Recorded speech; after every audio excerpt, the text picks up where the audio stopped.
worship you, for your name is highly exalted. There is none like you, the King of glory. Please let us open our mouth and begin to thank him. Let's thank him for making it possible for us to live in the land of the living. It's not because we are the most faithful, it's not because we are the most, but it's because of the cross of Calvary for our sake. Let's open our mouth and thank him. There is none like you. We worship King of glory, the Lion of tribe of Judah. Father, we thank you for making it possible for us this morning.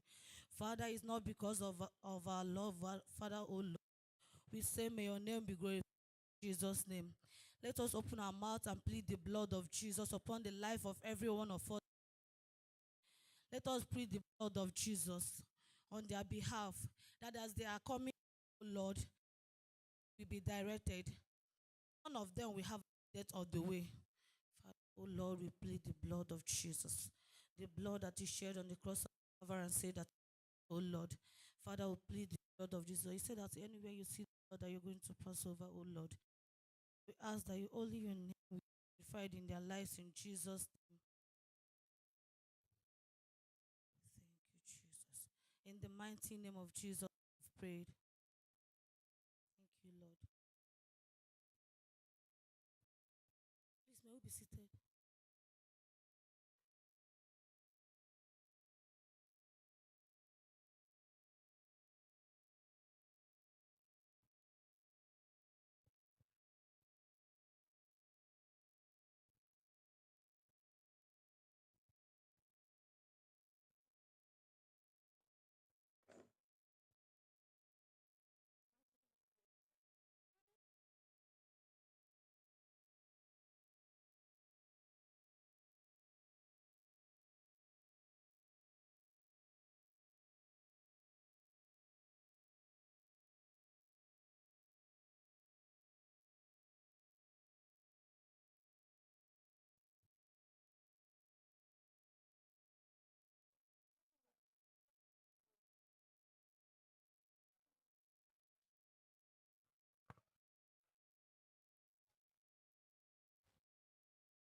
Hello, beautiful, wonderful, amazing, pressing, beautiful face.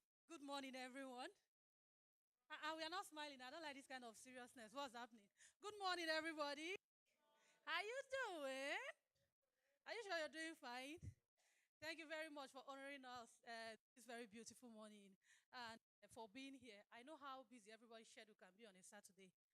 I know we have to, make some sacrifices to be here. So just help me put just a little round of applause. If they know ginger, you ginger yourself. All right, thank you very much. Smile to someone on your left or your right. Say welcome. Greet them where. You don't know if it's the next first lady you are sitting beside. You don't know if it's the Aso Doguna you are here doing. Greet somebody. Smile to somebody. Say welcome. Thank you very much. We are glad to have you here, and the opening prayer has gone. Now, before we start the introduction of the G and remarks by host, I want to let you know that you are in a very right place this morning. You must know. One thing I would like to tell you is that knowledge is power. What you don't know, you don't know. And there is always something new to learn. Knows it all. For example, let me give you a very typical example. If there is an accident now and the person cannot drive, I'm there beside the person. And I need to take the person to the hospital. And me, I cannot drive. No matter any magic I do, can I do more than that? We'll be looking at the car will be looking at us. Abby? But if I know how to drive, will I need to stress? All I need to do is just put the person and off we go. So just understand that anytime you come out like this, programs like this are meant to widen your horizon. They are meant to expand your mind. They are meant to make you better. I know Onitsha, I beg, no worry. From Onitsha, we can impact the world. In fact, even from the village itself, anywhere you are, you can impact the world. Never look down on you. You are not small. Oh. Do you understand? You might look small now. You are not what? Small. So clap for God. Anyway, let me introduce myself in case you're wondering who is talking to you. Baski area of Wazobia FM is my name. Dalonu. Thank you very much, my own people. I'm happy say we come out. Oh, Sporty Chicken Abia. My team are coming. Everybody, mommy, good to see you again. Get one. How's everything? All right, very soon we'll begin to introduce everybody. But I want you to relax yourself, feel at home. You want to go? Calm down, cool your temper, chillax. I hope you have a pen and paper because there's something you must jot down today. And I believe that your coming out today must turn something around, okay? So just relax before we begin to introduce our guests properly.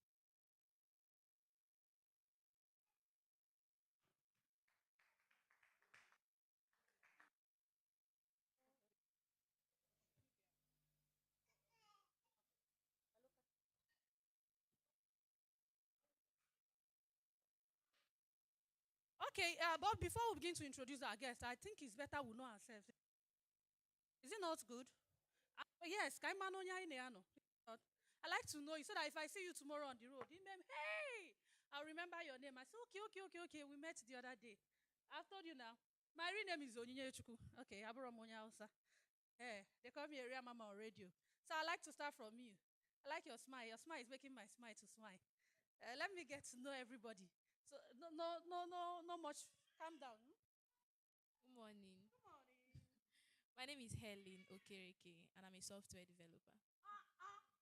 Oh, if I'm not clapping. Did you hear that? Thank you, babe. Let's meet you again. I'm Lady Chinwendoba, the proprietress Access International School and an educationist. You're not clapping because you're a You will clap. She's a woman of value. All right, let's meet you, sweetheart. Okay, good morning to you all. My name is Precious Chinemere Mobuka. I first identify myself as a teacher, then a data scientist. Nice to meet you all. Yeah, clap now.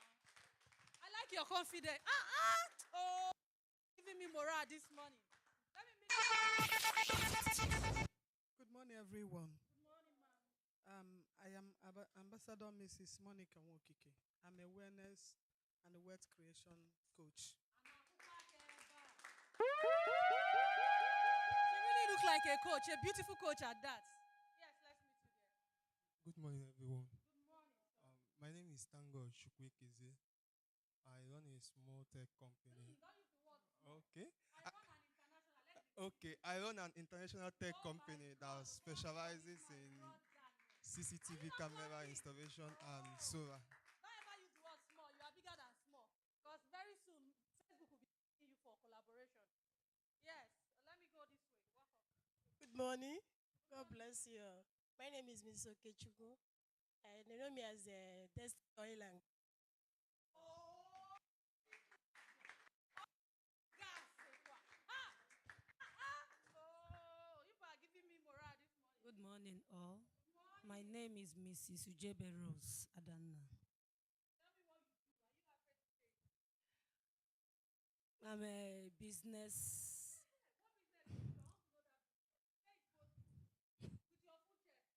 With your full chest. Will I hear the business house here? Nobody will dash money. Tell yourself. You must say it's me and my card. Say it now. Say it as small as it is. Want to hear it. I'm the CEO of Ebo God Communication.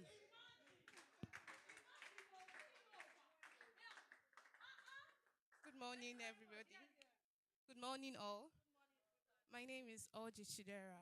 I am a teacher. Very beautiful teacher at that. Teacher with swag, fineness, black beauty, ebony. Oh, please let me meet you. Good morning, all. Good morning, ma'am. I am Evangelist Mrs. Chiamaka Anointing. I am the founder of Love Greatest Love Foundation Ministries International. I'm also into outdoor services. I'm running a restaurant, and we're into outdoor services. Oh my goodness. African Mobile Kitchen. Good morning, everybody. Good morning, ma'am. My name is Social Worker One for Chinyere. I'm a professional social worker. I also work with the Ministry of Women Affairs as a social welfare officer, senior social welfare officer there. Thank you. I'm also the CEO of Elieno Blossom Enterprises. Thank you. Solid women. Thank you very much. Yes. Good morning, all. Thank you. My name is Arastella Nkiruka. I am a school teacher and a fashion designer. Morning, everyone. My name is Oke Kaluchku. I work in a financial firm. All right, clap for this financialist for me. Big woman in pounds and dollars. Good morning, everybody. Good morning. My name is Chidube Monora. I'm into fashion design. I like your cap. Clap for the first one for me. Very beautiful woman.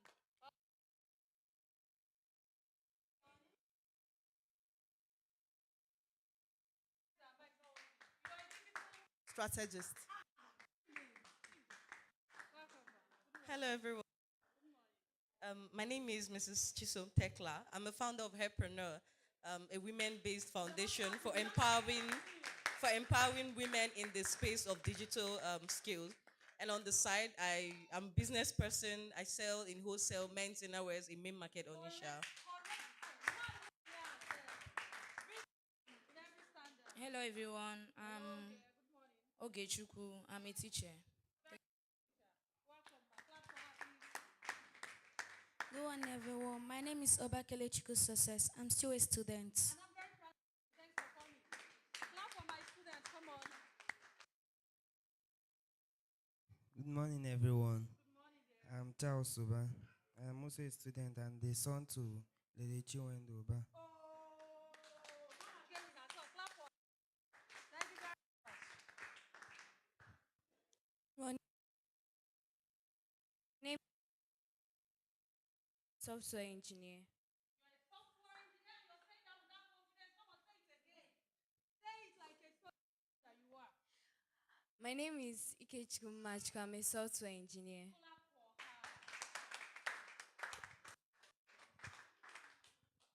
Good morning, everyone. I'm Kanu Chidema.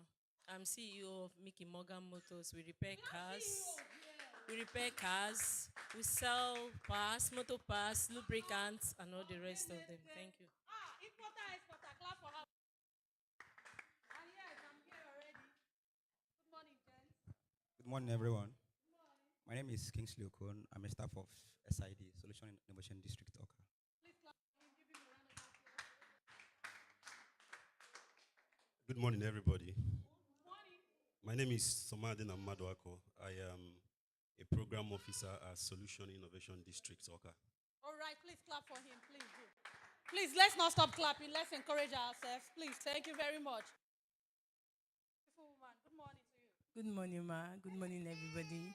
My name is Godwin Nita Beatrice Amaka. I just graduated, and I'm a CEO of 5 Global Hub. We have cab services. We deal with fashion wears, jewelries. I'm a makeup artist, and I have a cleaning agency. Thank you. You're not clapping. Now, let me tell you something you don't know.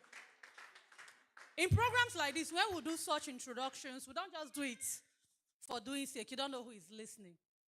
I anchor shows on radio, and sometimes I look for young entrepreneurs in Anambra to give free 1 hour to come and tell me about your business. And I find it difficult to find them. I had to close down that show after a while. You don't know what that means. 15 minutes live appearance in Wazobia is 150,000 for 15 minutes. Times it in 4 to get 1 hour. That's how much? 600K is what I was giving out for free. Just come and tell people who you are. And our people were scared to talk on radio. And sometimes not even the fear, but nobody knows you. Nobody knows what you're doing. When opportunities come out, how can I reach out to you if I don't know you? So when we ask you to introduce yourself in programs like this, be bold, do it. Do you understand? Be proud of where you are. Even if you are not yet there, we are all climbing. And so when we give you the mic, please, let's also encourage those introducing themselves. And when you introduce yourself, do it like introduce like you are the biggest person in the whole wide world. Okay, this is where I am, and I love beautiful babies. Thank you very much. Good morning, everybody. Okay, my name is Sarah Ikechukwu Odide. I am a legal practitioner and I work with Mio Construction Company Nigeria Limited. And I am also the CEO of Sario Eventers Empire. We're into human hair and fashion designing and sale of all beauty products. Thank you very much to my legal counsel. Louder. Good morning. You look beautiful. Thank you so much. Good morning, distinguished women. My name is Somto Akujirobi. I'm the GMTT Community Manager for Anambra State under the Federal Ministry of Communication, Innovation, and Digital Economy.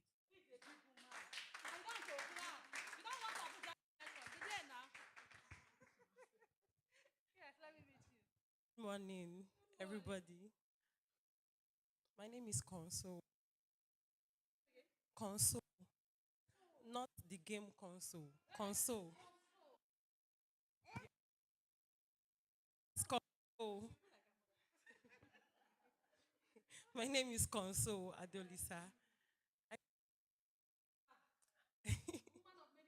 Yes, ma'am. I'm a multimedia specialist,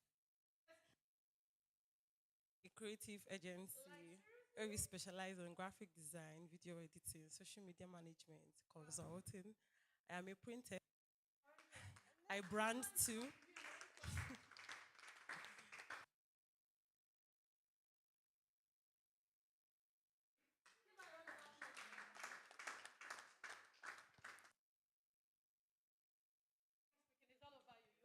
You get it all. Yes, you walked in when I think I didn't see you. You can't pass me.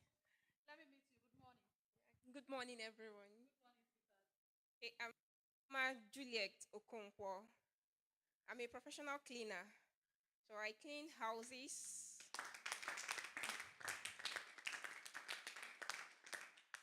both residential and commercial spaces. So I'm a cleaner. I'm based here in Anambra. I can work anywhere in Anambra, but I live in Oka. Wow, please put your hands together. It's rare to see people do. Man can do it. I can't skip you, and you're beautiful. Good morning, everyone. My name is Oluchi Samuel Obiora. I work with Rec Dog Center Ozobun, and I'm also the manager of Solistar Aluminium. Wow. Thank you. Wow, please put your hands together for her.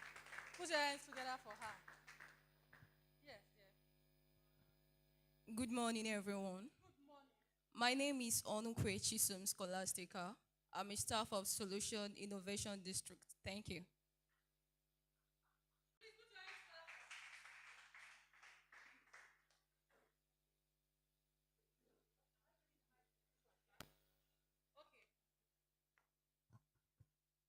Okay. We meet every single back.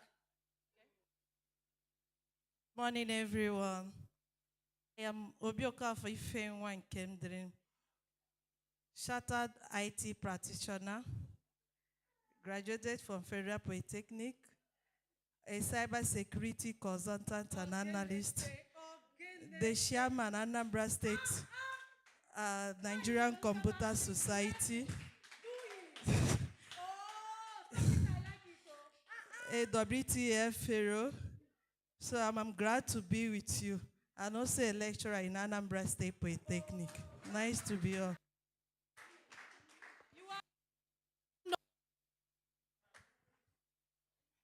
Good morning, everyone. My name is Nwakonobi Mary Ijoma. I'm a graduate of Federal University of Agriculture, Makurdi, Benue State. I read food science and technology, and I'm into data analysis, and I'm also a core member. Thank you. Please, this is a very beautiful couple, Sean. Clap for her. I served 10 years ago.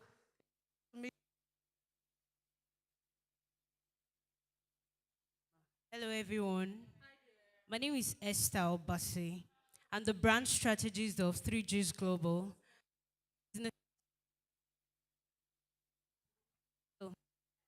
Okay, I help businesses brand culture and strategies, as well as visibility online. Thank you. Hello, everyone. My name is Quincy Chinemerem Theophilus. I'm a digital entrepreneur and freelancer, also an AI prompting expert. Thank you.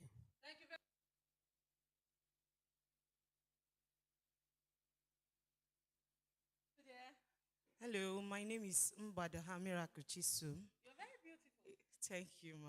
I'm a data entry expert, a customer rep, visual assistant. I help busy CEOs and business people to monitor their business online. Also, I'm a social person, a marketer. Like I market, the dancing marketer. I market with my dancing skills. Thank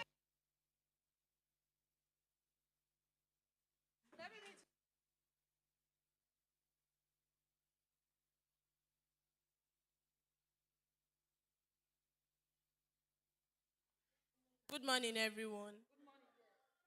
Sanyo Haujunwa Cynthia. I'm a front-end developer. Good morning. Hello, good morning, everyone. My name is Jidofon Linda Lane Chidima. I'm a graphic and web developer and the CEO, Logigate Global.com. Thank you. Please put your hands together for her. Good morning, everyone. My name is Chidimo Koligwe. I'm a software engineer. Thank you very much. And I hope,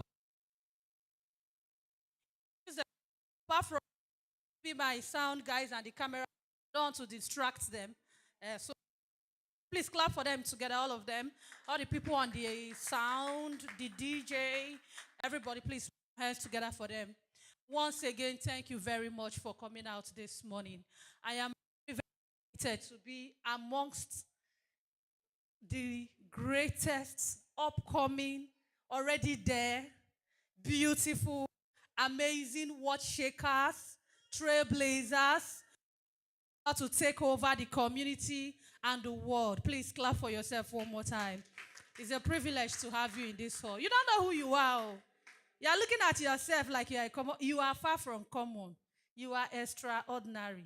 You are beautiful. You are intelligent. You are smart. You can surmount anything. If only you know who you are, you understand. Being a woman is a flex. So many men wish they are women. Check how many men content creators dress like women. They all want one now. They don't give her 6 months, but they say I should not talk.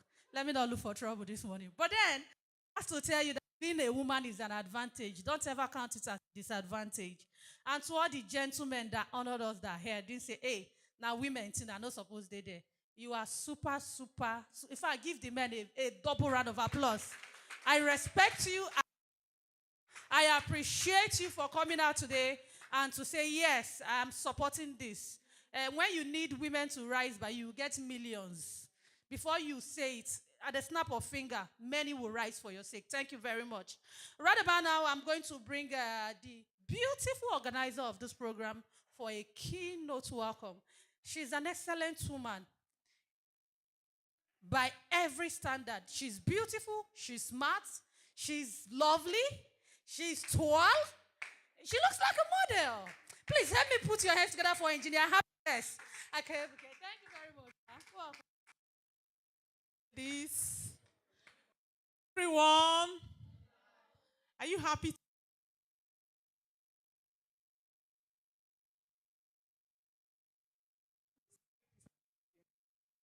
Onitsha, and I'm so happy that you have time to be here. We're expecting a whole lot of here. And before they arrive, I will definitely keep you busy by telling you what Women in Tech is, how we started. Because majority of you are there, you don't know what we do, what we stand for, and how we all came about. Actually, Women Techmaker is a Google brand that promotes women inclusive in tech. Majority of you know that before now, that like a decade or 2 decades ago, that the engineering and the tech ecosystem was dominated by men folks. Am I right? A game of the men. Until there is recent campaign that came up from different NGO organizations, both international and local bodies, to sensitize and create platform for inclusiveness of women in tech. So a whole lot of things started changing. The mindset of women were being changed. That was how I came into tech, because actually before I when I was growing up as a student, what I wanted to do is medicine and surgery. But along the line, something came up when I was about to write my JAM. I met a counselor that, after interviewing me, she was like, you're a woman, but why is it that you are not thinking towards going into technology and innovation? Because you can see the way things are transitioned, that it's likely going to be the in thing very soon. Why medicine and surgery? So from her interaction with me, she asked me a few questions. I was like, well, even though I don't like hospitals, I hate smell, blood, but I just want to become a medical doctor because it's a professional course. But then from what she perceived about me, she knew that when I was growing up, I do a whole lot of collaboration, team stuff, starting from when I was in primary school. When I formed the first reading club in my school in primary 4, what I was doing basically then is to help people that don't know how to read well. I came into secondary school, JSS Karo Abuja. I formed the tech club, the JET club in that school. Because I was a science student, I had this group of ladies and guys that study physics and history together. We started it as a reading group, now graduated to having it as a JET club. I was then representing my school for cowbell mathematics competition. At least I represented my school for cowbell mathematics competition twice then. But then I keep telling myself, doctor, they used to call me doctor, UNM babe, and things like that. That was the inspiration. But after encountering that guidance and counselor in my SS3, who now asked me, don't you think that computer science, engineering, software engineering is a calling for you? That you going into there and you always have this passion of maybe collaborating, helping people to do what they don't know how to do, starting from your story from when you were in primary school. That was how I went into computer science. But it wasn't easy for me because then it was a men thing. You see these guys doing coding, intimidating you, doing a whole lot of things. You be pursuing them like what? As in, some of them will even help you, some will not help you. But all of those things I put through, and I was like, wow. So we came down to Onitsha here. Onitsha was not going to be a limitation. I believe that because we are in a global village where you can achieve a whole lot of things from wherever you are. I just want to tell a little story to motivate you. How we came about this Women in Tech Onitsha, which was given birth by GDD Onitsha. So Google Developer Group. So 2019, I was called by Pastor Jeremy and Ifani. We are like, look at what we want to start. Let's start a Google Developer Group here. We came together, we agreed, they applied, and we were approved. We started GDD Onitsha. When we started, I was the only lady in their midst. The first event we had, I was me and one other 2 ladies that attended the event. It was all men thing. Because each time, there is a conference called tech conference. What you'll be seeing there is just men. Assuming this conference is men dead here. But the way ladies take this tech thing, I don't know. They feel it's not a field to venture into. But I believe I can tell you that it worth a whole lot of your time. I can tell you that majority of the ladies doing tech are pretty doing well, and I'm a living example. Tech has blessed me, it has favored me. So we did our first event, second thought, 2019, December 2019. I came up with a program for women in tech meet and greet. I called an event. We came 50 plus women that attended. So, but that event honestly was a turning point for some people that attended that event. Because from that event, we gave birth to some women that are tech professional today. They are not just tech professional, they are practicing tech at the global stage. In fact, one of the lady who attended our event 2019, who was just, she read business at pub administration or one of those non-science related, she attended the event. The lady that spoke on real opportunity tech talked so much about different tech professionals ladies can venture into. So she picked interest in user interface, user experience design. After that event, she was like, though I'm not a user interface user experience designer, I'm a software engineer. So she was asking me some kind of question how to. I was guiding her, also connecting people that will help direct her. That was how she started. She started a training online, did her training online, went for certification online, a school, product school in Lagos. After that certification, she started applying for a job.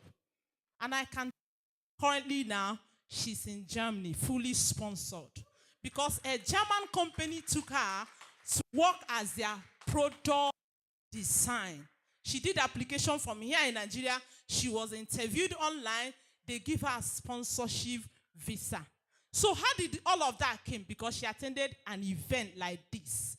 This kind of event you attended this morning that brought you here was what changed her story. Last time she flew her parents to that country and they came back all fully welcome, sir. Do you understand? So there are other ladies I know that attended our event today. Some of them are working in Lagos, they're working in BFM, they're software engineers and things like that. They all got motivation from programs like this. So what I'm trying to say is that Women in Tech Onitsha is a tech event fully sponsored by Google. Google is our major sponsor, even though we used to get from local body. The essence of the Women Techmakers is to, organize events like this that will bring ladies that are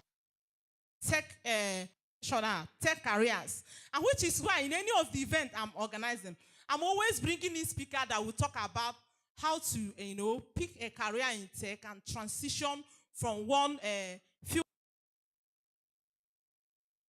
here now, who will tell you a bit of her life story because she's not even a tech person. She didn't study. Her story changed from when she went for youth service in Asaba, and today she's a professional tech person, even leading tech. She co-lead African lead. She's not a tech person, but she's leading the techies because she attended the event that changed her life like this. So why am I taking my time to tell you this short story? Is to motivate you and to prepare your mind that you've come to the right place. And that if you take whatever we are going to say here today serious, it could be a stepping point for you. It could change a whole lot about your life and about what you are doing currently. Not trying to say that I want to force people to do different things from what they're doing. But you can also incorporate tech to what you are doing and do it even better. You can also multitask. Like I'm a tech entrepreneur. I do training on entrepreneurship. I practice and implement entrepreneurship. So it is not a bad thing to be a multi-talent. Here today to International Women's Day, which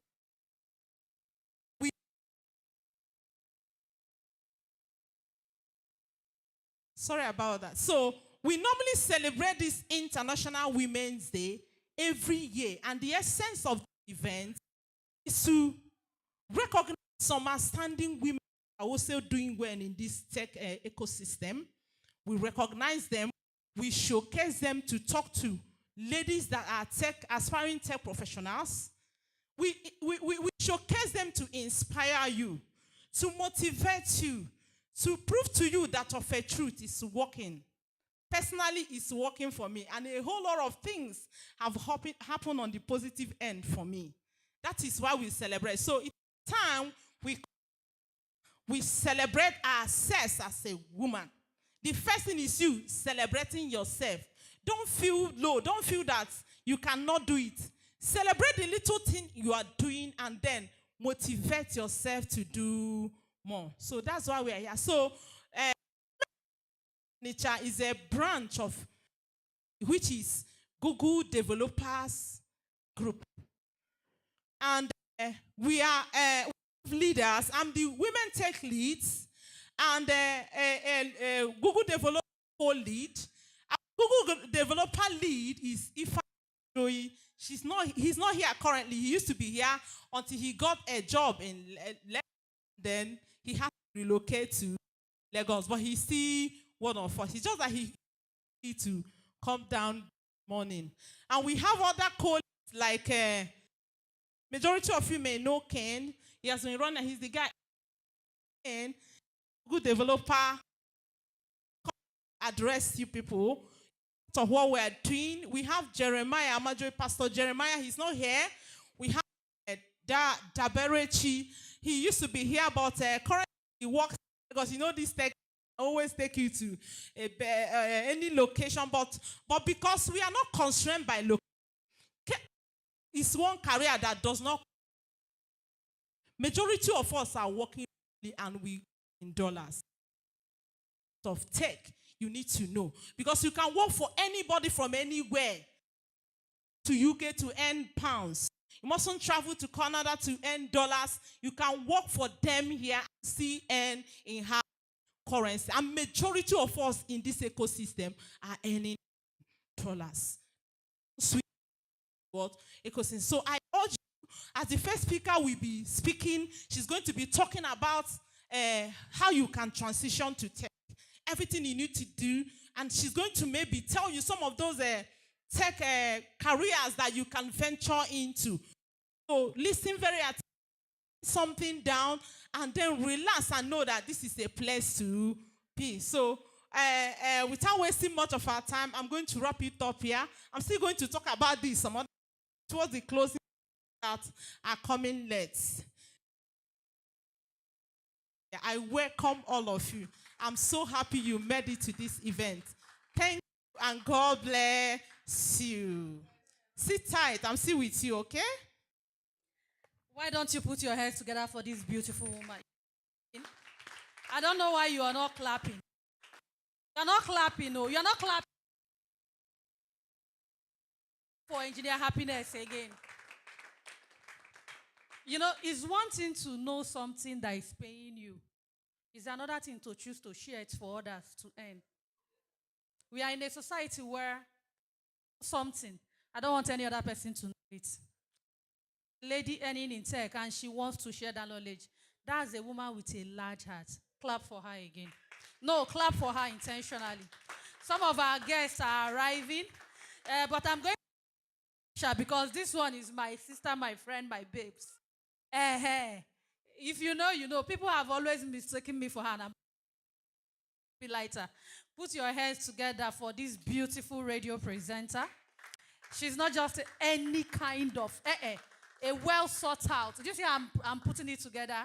She's a coach, a life coach. She's a public speaker. She's well put together. She's well mannered. She's relatable. She's not of one, not of two. When you see her giants, you'll be wondering, you don't know Madam Amara Uma Ominina of Brila FM. Come on, put your hands together for her. Put your hands for her. Welcome. I'm very introduce our speakers because of time. One thing we'll promise you in this program is that we'll not waste your time. We'll try as much as possible to keep to time so that you can go back to whatever you need to do today. We'll be introducing our speaker, the very first one to come up. Just give me a minute.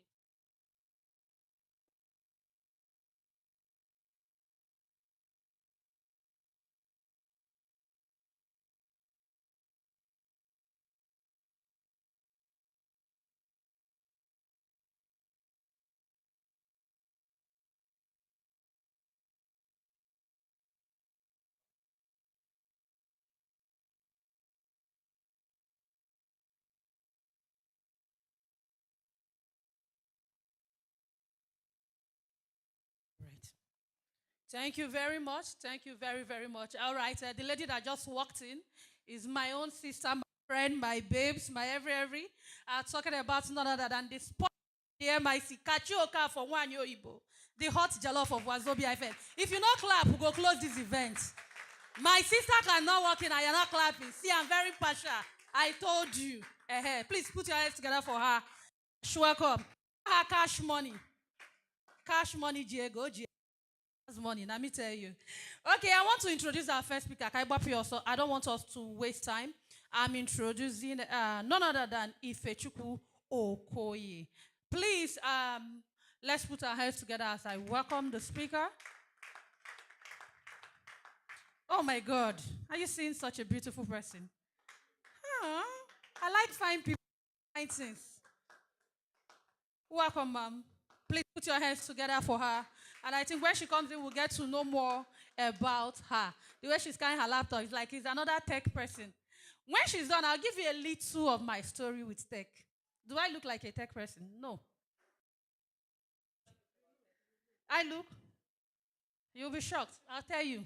But it's love that brought me to be earning in tech. Man, I went to follow story when she's done. Please put your hands together for her. You look so beautiful. Why are you beautiful? Effortlessly. So natural. You know, how do you do these things? Oh my God. Good to have you there. Thank you. Thank you very much. Thank you, everyone. I'm delighted to be here. Can everyone hear me? Yes. Okay, so I'm very delighted to be here. I want to thank my co-speakers, but I thank every other person here because I am very humbled to share the stage with respectable OAPs, my boss in the business field, Mr. Chineme, and every other person. I would like to say a very big thank you. I would like to share a few things about myself while we wait for the slide. But before that, how many ladies here actually have a career in tech? Or you are planning? Just give me small hallelujah to the Lord. Hallelujah, hallelujah. Okay, so let me start. Pretty lady. I would like to just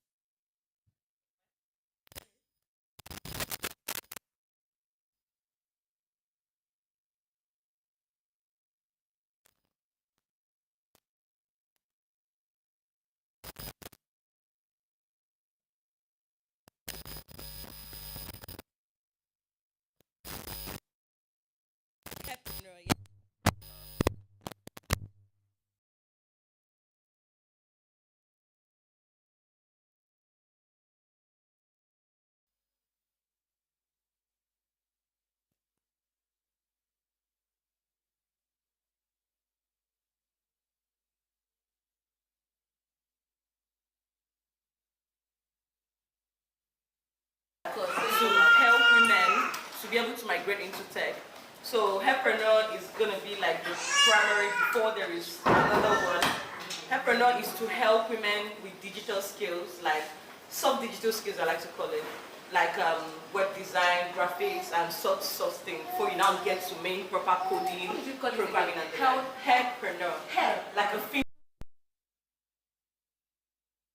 Helppreneur. Yes. So the whole idea of Helppreneur is to help women learn some digital skills like copywriting, graphics, and the likes of it. But myself, I'm very interested in data analytics. Thank you very much. Thank you so much. All right, ladies and gentlemen, I can see some really cute men around here. Oh, I forgot to say thank you. Thank you guys for being here. All right. Okay. So while we wait for the slide, why I asked her what she does is that when it comes to tech, especially down here in the East, I wouldn't say we hardly see women who are interested in tech, but we hardly see people who want to turn their tech talent into a business. And around here, we are too individualistic. We just want to do it on my own. It's just me. I'm a designer, I'm a data analyst, I'm a software engineer. It's me, me, me, me. But today, we're here for a purpose. Women Techmakers, but we're actually not here for just women. We're here for multiple purpose women Techmakers. So this is what I'm going to be talking about. But I want to start there because for me, I said I will talk about my story. But for me, I had no business. Okay, not like I had no business, but as for me, I think I studied mass communication in the school. I practiced just for 2 years. I did some internship at ABS, and then I moved over to BBS as a to serve. So while serving, she said love to that to tell. Well, boyfriend took me to tech. So that makes it 2 of us. So I went for a training, and then I wanted to, okay, I do makeup, and I'm an OAP, I do TV presenting, and I do continuous announcement on the radio station in BBS. So I wanted to do something to help propel my brand. Then I went for a training at the Corif Tech a digital marketing training. But our trainer was a software engineer, so he did more of explaining SEOs, how a website works, how the traffic comes to your website and all of that. So I got interested. I was like, oh, instead of learning digital marketing, why not learn how to do web design? Now this is why I was asking, who has a tech career? I did not have a tech career. I jumped from one to another. Today, I'm a data analyst. Tomorrow, I'm a software engineer. So the other one, I am doing UI UX design. Tomorrow again, I'm back to data analysis. It's crazy. Because I was trying to do it alone. And I was really trying to do it alone. Until a friend of mine, that's where the boyfriend came in, advised me, I was like, why not join a community? Take up a community, become part of the community. And I was like, well, there's a community down here, except I have to go to Lagos or Abuja. Of course, that's where if you want to succeed in tech, that's where you go to. Man, ladies, it wasn't easy. I had to apply for Pi Ladies. Pi Ladies are people that code with Python. Believe me, I don't. So please, why am I applying for Pi Ladies? I applied for Pi Ladies. Asaba. And they were like, they called me, you know what you do now? Oh, do you code with Python? I was like, oh no. So how do you want to do it? I have a co-lead. That person is not my co-lead. That person is a boyfriend that codes with Python. I was like, I have a co-lead who codes with Python. So we're going to run things together. Okay, that's good. You're a sincere person. All right, we'll get back to you. The next thing I saw was an approval. Pilot Distance Server has been approved. You are now the organizer of Pilot. Please, can you make a request for money so that we can sponsor your program? Money. I've not heard any of them before. Tech. So I said, okay. I reached out to a few people. They wanted to scam me. They said, don't worry, let's give you our account so that you can send to them. Then I got a call from Python Nigeria Foundation. They called me. They said, Pi Ladies want to send some dollars to you. Who are you? Simio, that I wanted to pull my hand. I said, they licensed me. They licensed me. Now, I need you to be picking the point. If you are in tech, learn the terms. Right? Learn the terms. If what you're doing is you are, just know you, even if you're new, try to know the things you're supposed to know. Even if you're new, try to know the things you're supposed to know. So I said they licensed me to lead it, but he said if they licensed you, it's like you're not serious. Cut the call. I said, wow, I called her. I said, sir, my community was approved 2 weeks ago. He said, now you're talking. Ahead. So what do you people want to do? After I explained, he said, we're not going to give you this amount of dollars, we're going to give you this. I said, shall I just give me something? So we finished the talk and he went on his way and all of that. I think in 2 days, the money dropped. And I was in the anyways, the whole thing started going on. I'm just trying to tell my stories. I don't know, is it working? Yes, please. Oh, no, actually, not you. Calm down. Is the slide working? Okay. So that's how we started rolling. We had our first event, but thanks to COVID-19, it wasn't virtual. It wasn't physical anymore. I think the day we placed for our event was the day lockdown started, 2020. So we had to migrate everything online. And I won't say disappointed, but I did something with the phone. I still do what they asked me to do with the phone, but I had excess. Of course, it's a virtual event. But what I'm trying to explain is this. At every point, I almost lost that grant or that sponsorship because I was using the wrong pen. And around here, in the southeast, in the east, we have made an impression that these people in Abuja, these people outside the country, they find it difficult to trust us with finances. I'm giving you real life experiences. You know, he told me, said, our brothers in the east, this guy that's talking to me is an Igbo. He said, they didn't do anything. And these white people, they take notes. That was what he told me. And I was like, our brothers, which brother? I have only one brother. He's not in there. My brother did not collect anybody's money. So this is just me trying to lighten you up. But I believe you understand what I'm saying. So what we're trying to do now is to change the face of tech, especially here in the east, in Anambra, in Asaba. If you're keeping up to pace in Delta State, you find out that the tech ecosystem is coming together. If anybody from Delta is there, you find out that the tech ecosystem has they form the whole. Where you see GDG, you see data science people, you see Pi ladies, you see She Code Africa, you see most of them, they are now in a circle. So if there is a job coming into Asaba, is that coming through GDG or is coming through this people? And believe me that if any job comes through GDG and they need collective prowess to do it, they're not going to go outside their community to look for people that can do it, right? They're going to get people that are volunteered in the community, people that are impacted in the community, right? Now this takes me back to what I was talking about, becoming a community, be an individualistic person. If you already have a job in tech, don't be individualistic about it. If you're yet to get a job in tech, don't do it alone, okay? Just go ahead and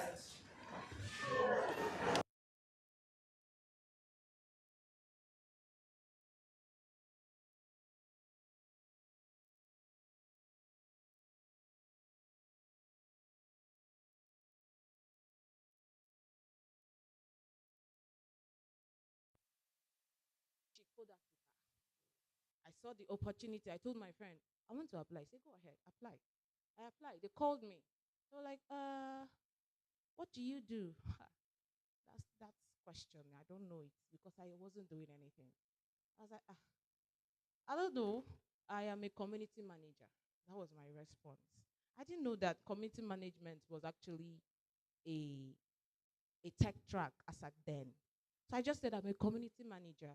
She said, so which community have you managed? I said, Pi Ladies Asaba. She was like, okay, so you want She Code Africa in Asaba? I said, yes. I said, okay. After the interview, I got an email. It has been approved. We can have She Code Africa in Asaba. That's how we started. We started bringing these communities together. And aside from these communities and from the things I have learned, if I am a good designer today, not if, I do graphics design very well, all right? I now code in Python, though in the basic level. And I found a passion in teaching children programming. Now, do you see how being in a community helped me redirect my path? So if it is not about how do I make money, if all the things I'm doing is voluntary, Abba, where the goodie day? It's in how volunteering helped me to find my path. Right now, I can tell you that I am a founder of Feni Tech Academy, where we teach kids with Scratch, the logics of programming. We teach kids how to do their programming and how to think logically, innovate, and solve problems. When I say kids, I mean kids and teenagers. All right? We're trying to also, one of our aim at Feni Tech is to curb cybercrime. You know, I will be in my office, a 16, 14-year-old will walk in and say, Auntie, because I'm in a remote area. Say, Auntie, I couldn't akuzi computer. I was like, yeah, yes. Auntie, Auntie, yeah, akuzi mumke se ha ku the phone na. What is this? It's again. Yeah, akuzi mumke se ha ku the phone na. I'm like, what do you want to do with it? They all want to pia. And I will say, you that you are talking like this, you want to hack for. They will catch you. They will catch you. You don't have any sophistication to hack phone. They will just catch you. Like, Auntie, why are you talking like that? I would have to be mean, stern, so that the person will know that, Omo, this area is not for you. You can't write your name. I'm in a remote area. It's so Onitsha to be precise, or cannot. I'm in a remote area, and you see a young boy that can barely read 3 sentences without making a mistake, telling me he wants to hack phone. Do you think it's easy? So sometimes what I do is like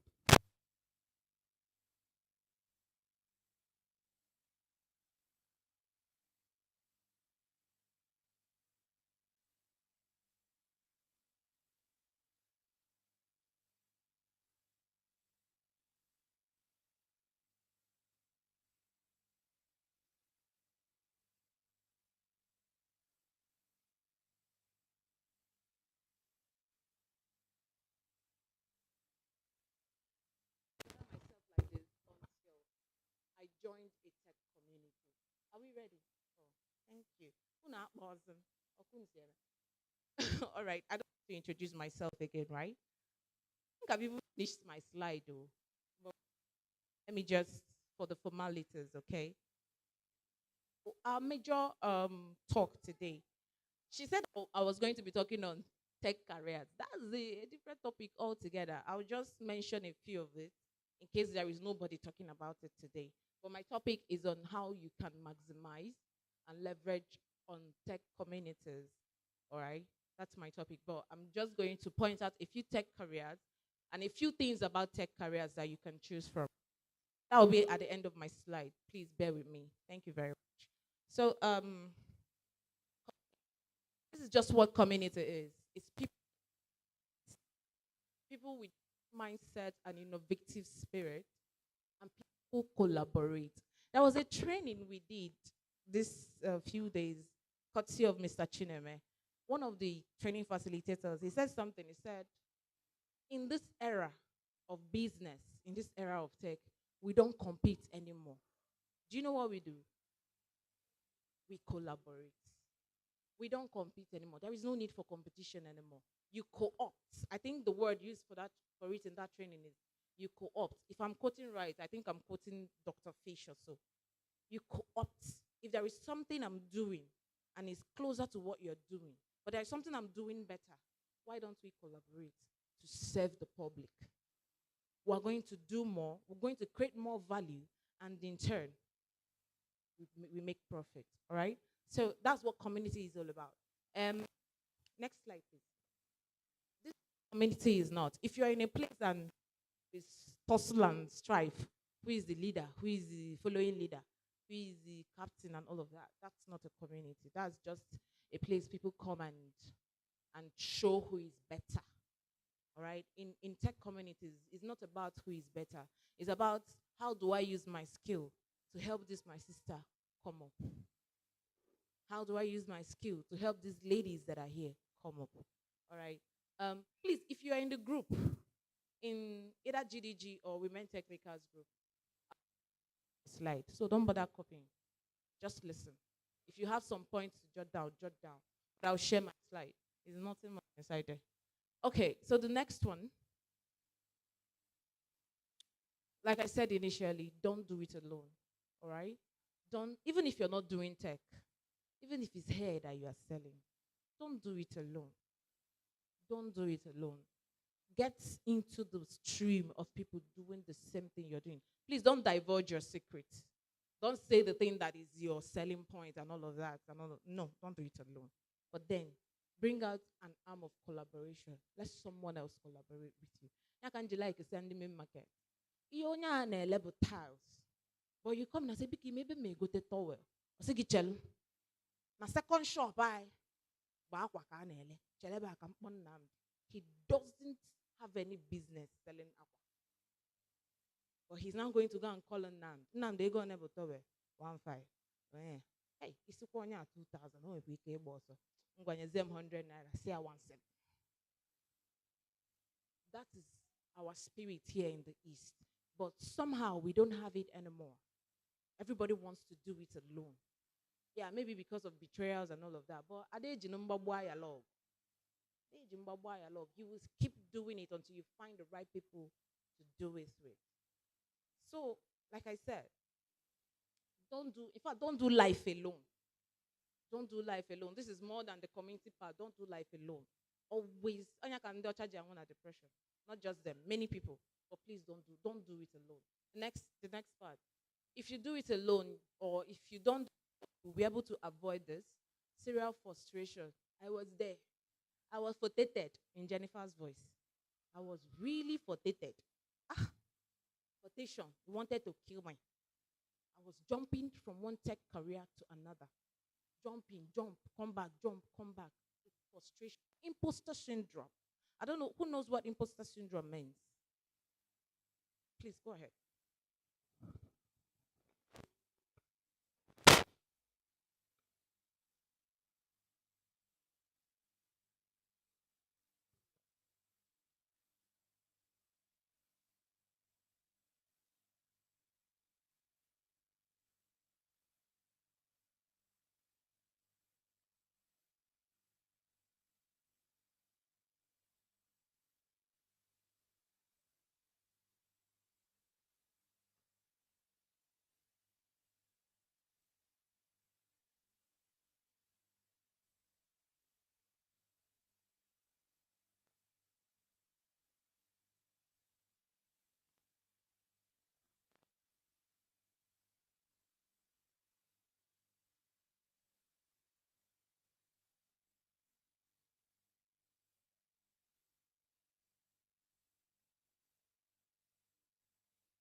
Are you getting my point? So you will fall into this hell of imposter syndrome.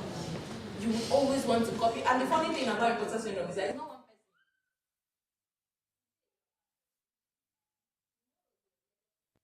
person. The next one you are video me.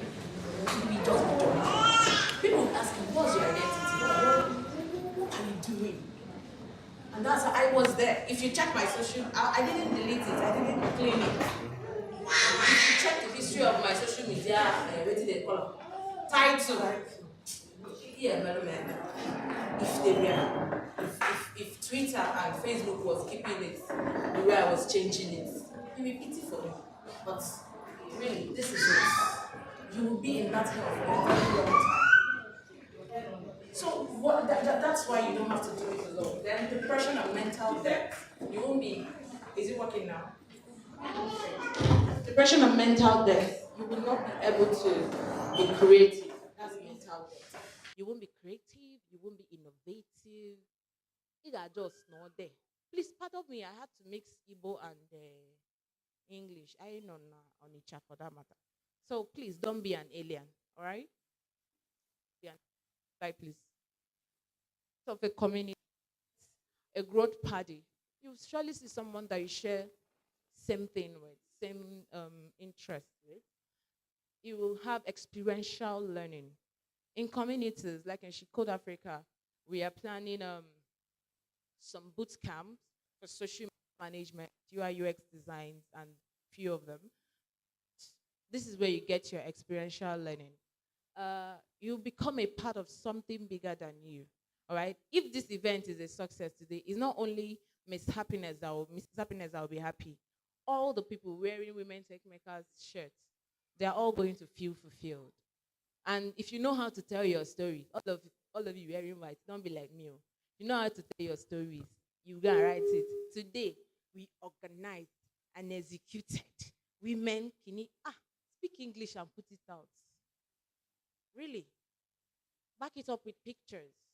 Show that you were there. You are a part of something bigger than you. If there is nothing you will get from it, you're going to get not just referrals. You will see somebody that will look up to you and say, I see what you guys are doing. Can I be a part of this? Can I be a part of this? All right. I'm saying this is that if there are two different contracts I got from, one is from Chicago and the other one is from, where's Lama? Can't remember. Either New York or California, I can't remember. But it's all from, hey, someone referred you to me. I see what you're doing at Shikod Africa, Asaba. I want us to do together. I want us to collaborate and do this and do that. Okay? Remember, small me, I didn't have any tech skill. But I was always trying to share what Shikod Africa and Asaba was doing then. All right? Before I moved over to Shikod Africa. So be part of something bigger than you. All right? Volunteer. Come for events. Give your 1 cent of idea. It will make a difference. Next slide, please. When you're in a community, it makes finding your career path easy. I think I told you how I had to tailor everything down to what I do because I love teaching. Your professional development and increases experiences and referrals. Next slide, please. Okay, gives you access to mentorship. You see all these beautiful people here. There's one thing I like about speaking. If I go for an event and people speak, I will definitely go and meet 1 or 2 of the speakers. Because in the room of that event, you have access to them. If it crosses that day, and you're talking to Mr. Chineme, he'll tell you, please, I'm busy. State your mission. He's a busy person. So, Madam, Auntie, state your mission. What do you want me to do for you? If what you're saying is not entering, he will tell you, okay, no problem, I will get back to you. And that will be the end. They will get back to you inside dream. But here, he's open. He's saying, okay, I'm willing to teach these people. I'm willing to share what I have. And you're here and you're saying, sir, see. And what you're presenting is entering. You will say, okay, do you know what? Take my number. Right? Take my number. This is my WhatsApp number. Let's talk. That is where it comes from. That is why you shouldn't miss events. The last event we had with Adora Soludo and one of the ladies from ICT agency, a unique person attended the event. She's on wheelchair. She's my classmate. And then she reached out to the government person that is part of the event, told her, see, I've been to you people's agency, but I can't access it because you people didn't have provision for people with disability. Now, who would think of that? When she told her, she was like, are you serious? And everybody looked at it and like, true. There is no provision for people with disability to access this agency.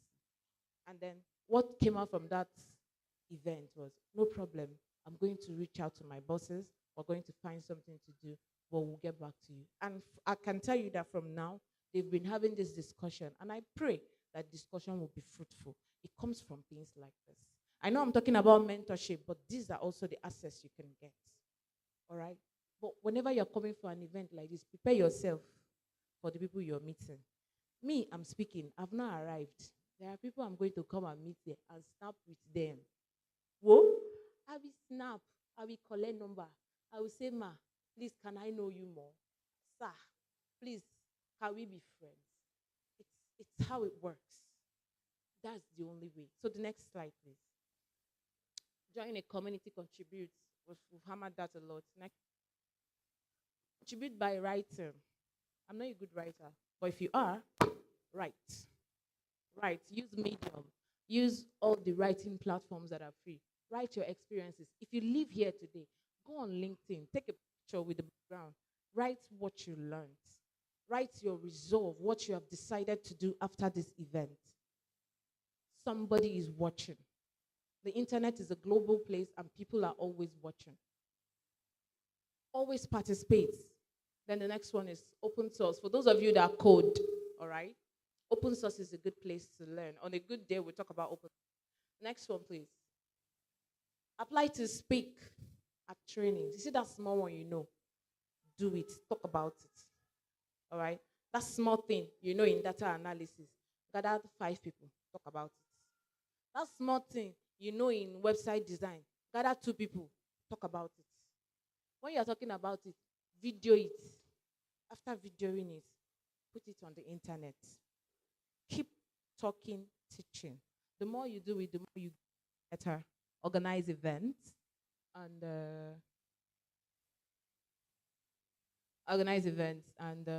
last one, I think that should be all. Next one, please. Be a community person. That's all. Thank you. So she talked about tracks. One thing I'll drop about tech tracks for you before I wrap up is that there are different tech tracks, okay? But they are all categorized in 3 or 4. We have engineering tech. These people that code.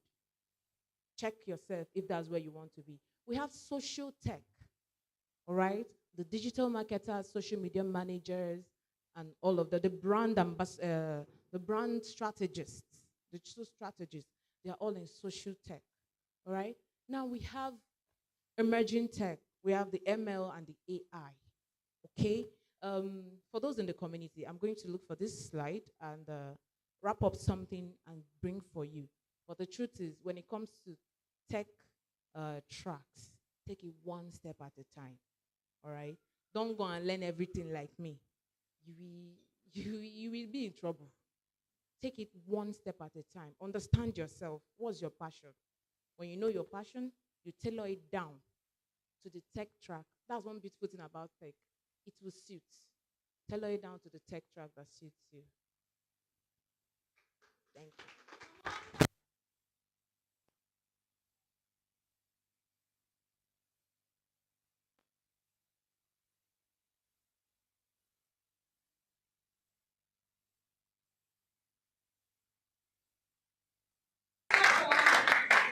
How can one person be beautiful, be confident, be everything, get? All right, clap for her again. I'm impressed. Are we getting? Yes. We are getting that. Yes. It's working. Very, very important. I promised you at the beginning that we didn't gather you to waste your time, right? We're not wasting your time. And I like the sincerity in your tone. 2 things I learned from her: confidence. She's a confident person. From the beginning, even though she didn't know what she was doing, I am so person. Say it with your full chest. You, inside you know you're writing. What I said is, bring out job. I'll tell you what I will not do and what I cannot do. In fact, I even feel collect building job now. No problem. I'm an engineer. If I go there, I bet I'm the engineer, find the contractor. Now get this in there. We'll bring quotation. At the end of the day, when the money comes, they write this money for engineer. This one. No, if I bring money to you now, you throw it away. Because this one is not looking at taking money. Please clap for her again. Thank you very much. I know this day is well over. There are a lot of people have walked in since we introduced ourselves. And if you're just coming in, relax your mind, open your heart, feel at home. Here is home. We are a group of people who came to learn, who came to be vulnerable and know more than we do. And over time, maybe towards the end, we'll ask 1 or 2 questions, right? That will be okay, right? Sure. But let's not use questions to waste all our time. If you have any question, please jot it down somewhere. Maybe when our speakers are done, we can ask all our questions. I have got one of us over there I've walked in. Have you seen her? Yeah. If you've not seen her, that means you don't know a yellow sister. Nobody yellower than her. My baby guys. Can I please put your eyes together? Forget it.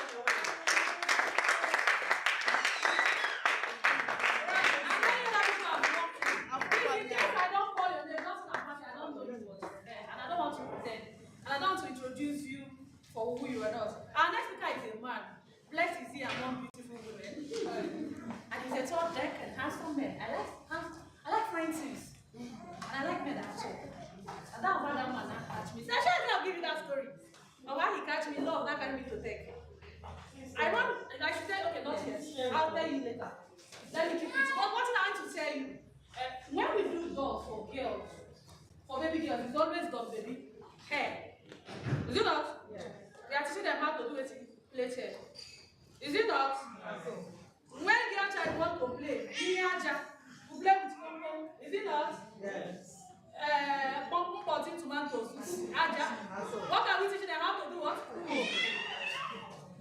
has changed. Why all that is good? At the time of our mothers, that was what they know to teach. One thing I learned is I don't judge the previous generation. The mistake of the last generation is assignment for you. Do you get that? Don't judge your father or your mother. They did the best they know how to do. I could have judged, but since I became a mother, I didn't hear her. You see the small human being that is giving me what? You will not believe it. It's very beautiful, innocent looking, but you can't get doing something. You go, my phone is down. You know what happened? I was trying to make her. She carried my charger, chopped the cord. Cord don't break. Another cord now, IS25. But she's smiling and doing it. What will you do? So, as annoying as it is, that is the way it is. In this time, I've made up my mind. As she grows, I'm going to introduce her to games like chess. I'm going to introduce her to, what do you call these words? Scrabble. I'm going to introduce her to, what do you call these ones that they draw animals use? Puzzles. God bless you. I have to do better now. Not I want her to be any in tech. If people are forcing, you must be a doctor. Times have changed. You don't force children. Introduce them to the environment. Do it playfully. You are building something. Before, if you go and play for don't everybody wants their child to be the next Kylian Mbappe. My new boyfriend I found on football. What am I trying to tell you? We are so don't think, okay, after I'm not a tech person, what am I doing here? It might be the knowledge you need for tomorrow. If you're a mom raising kids, you can use it for your children. You have siblings, you can use it to advise them. Do you understand? They're all getting better. I'm introducing a very, very wonderful person next. This my speaker, the little I heard about him, I heard he's a tech guru. And from what I'm told, like, the time he said the man get money, I said when this show ends, you know, there's a problem with this. For me, I like money. No, look at me. Don't look at someone that likes money. No, don't you now. I like money. And he's a very brilliant person. He's going to break it down for us. Coming from a man in a male-dominated field, talking to us as sisters, as friends, and mothers, and anything you can be, being very vulnerable and sharing his knowledge. I don't want to do too much of plenty talk and introduction. Without no further ado, please put your hands together. If you can, do stand. Let's introduce this man. Very wonderful man, Mr. Chineche. Please welcome him.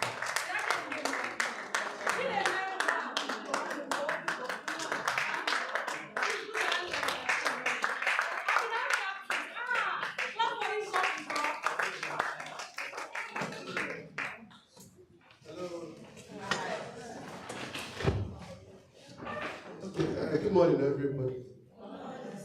Please, I want to let me reintroduce myself because I'm looking up to earning in dollars in tech.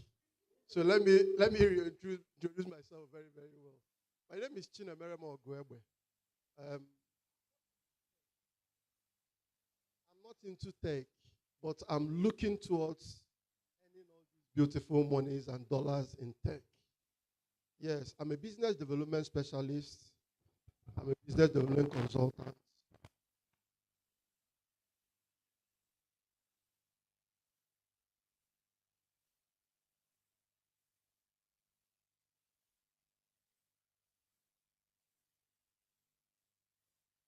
And I feel so humble because it's always a pleasure and a good thing to be in the midst of women. Then when it's tech women, it's actually an added advantage.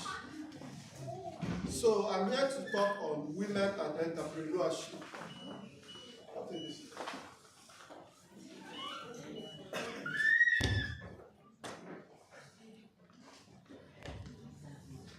Okay, so I'm here to talk on women and entrepreneurship.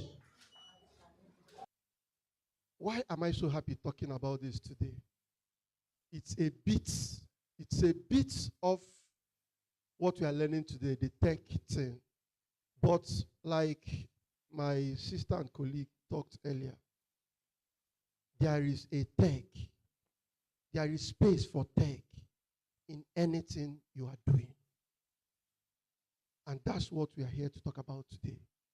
There is an opportunity for tech in everything you are doing, especially when it comes to small business development. So it's a great opportunity for me to come here today to talk about it. I'm going to talk about 3 basic things in our discussion. First, I'm going to talk about finding your purpose.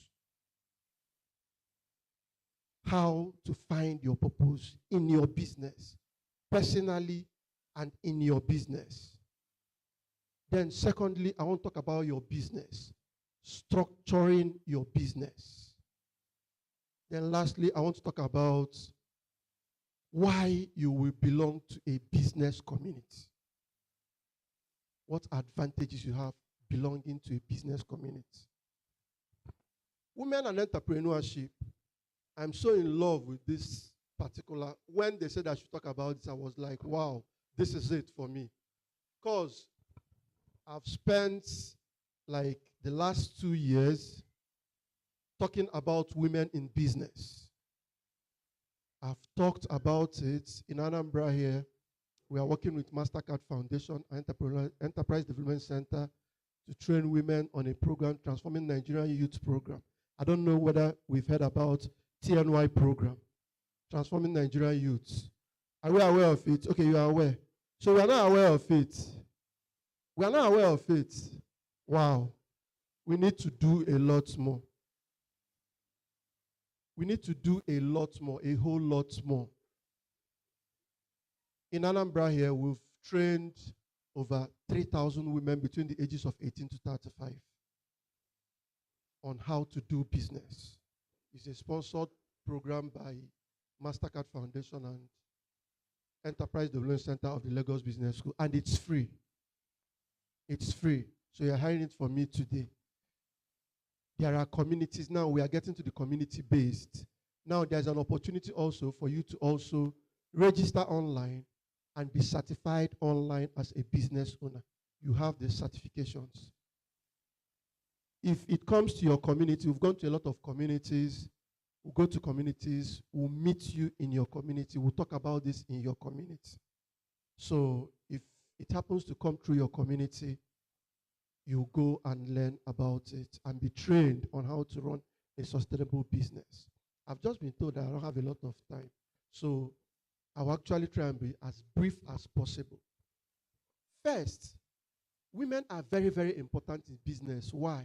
Studies have also shown that in businesses, when you talk about businesses, women, when they believe and know what they ought to do, they have very high opportunities to be very, very successful in business more than men. And when they understand business and they are dedicated to it, they tend to be more successful than men in business. So that is why the world everywhere is talking about women in business, to encourage women to go into business. But the question is, what business do we go into? How do we identify what to do as entrepreneurs? What are we supposed to do? Most times you get into business because you see Ifeoma is doing a particular business and Ifeoma is flourishing in that business. You feel you want to do that business. We've heard that tech is the in thing now. You want to go into tech because probably you earn in dollars in tech. Probably there is some other person that is doing a particular thing and you like the way he or she dresses and you feel there is a packaging to this kind of business, you want to do it. So what I'm here to tell you today is that for you to run a successful business, for us to be successful in business, you must tie your business to a purpose. You must find a way to connect your passion and your purpose to whatever it is that you want to do as a businessman, as a businesswoman, as an entrepreneur. Most businesses, between 1 to 5 years, they tend not to last. They tend to die after 5 years. Why? Because there is no definition of purpose, of passion to that business. So when the tides, when the waves come, naturally it will come. That's why we're entrepreneurs. Naturally it will come. So when it comes, if there is nothing you are looking up to, if you don't have a purpose, if you don't have the reason why you are in business, you will fall off. Before you know it, you're looking for the next business again to do. You see people, she has done this particular skill. She has learned how to sew. She's a fashion designer. From there, she has learned how to do salon. From there, she has learned how to do bead making. In a space of 3-5 years, you've learned like 7 or 10 skills. And you sit down and you ask yourself, that none is working. So what is the problem? The problem is not about the skill. It's an internal definition of who you are. It's an internal understanding of your purpose, your passion in life. Once you're able to understand this, even if it's akara that you want to sell, you sell akara with a purpose. And that is what will differentiate you from that normal person that is selling akara in the street to somebody that has built a brand in selling akara. And it is when you build a brand that the world will start celebrating who you are, celebrating your business. It's not just about doing business. It's those people that has identified their purpose and passion and have tied their purpose and passion to what they are doing. Those are the people that become successful entrepreneurs. So that is why we always try to say, find your purpose. What is your purpose in life? How do you find your purpose? There are those things. If I have all the money in my life today, if I am very comfortable today, if I can do everything I'm meant to do, all my bills, I can pay my bills, what is that thing that I am doing, being very comfortable, that I still feel very happy, or I want to do? Most of us get into businesses because there are bills to pay. Most of us get into business because there is a particular tag the community has given to us. So we want to protect that tag. There is a family background that has tagged that is a particular way of life. There's a particular thing that we are supposed to do as a family. You want to do that, but that is not who you are. There is a philosophy of self-realization, realizing who you are from within, not what the society says you are, not what the community says you are, not what people want you to be, but what you want to be. If you relax and get yourself out from the noise in the society and you start defining those particular stuffs and you get a firm definition of that, you are on the path of finding your purpose.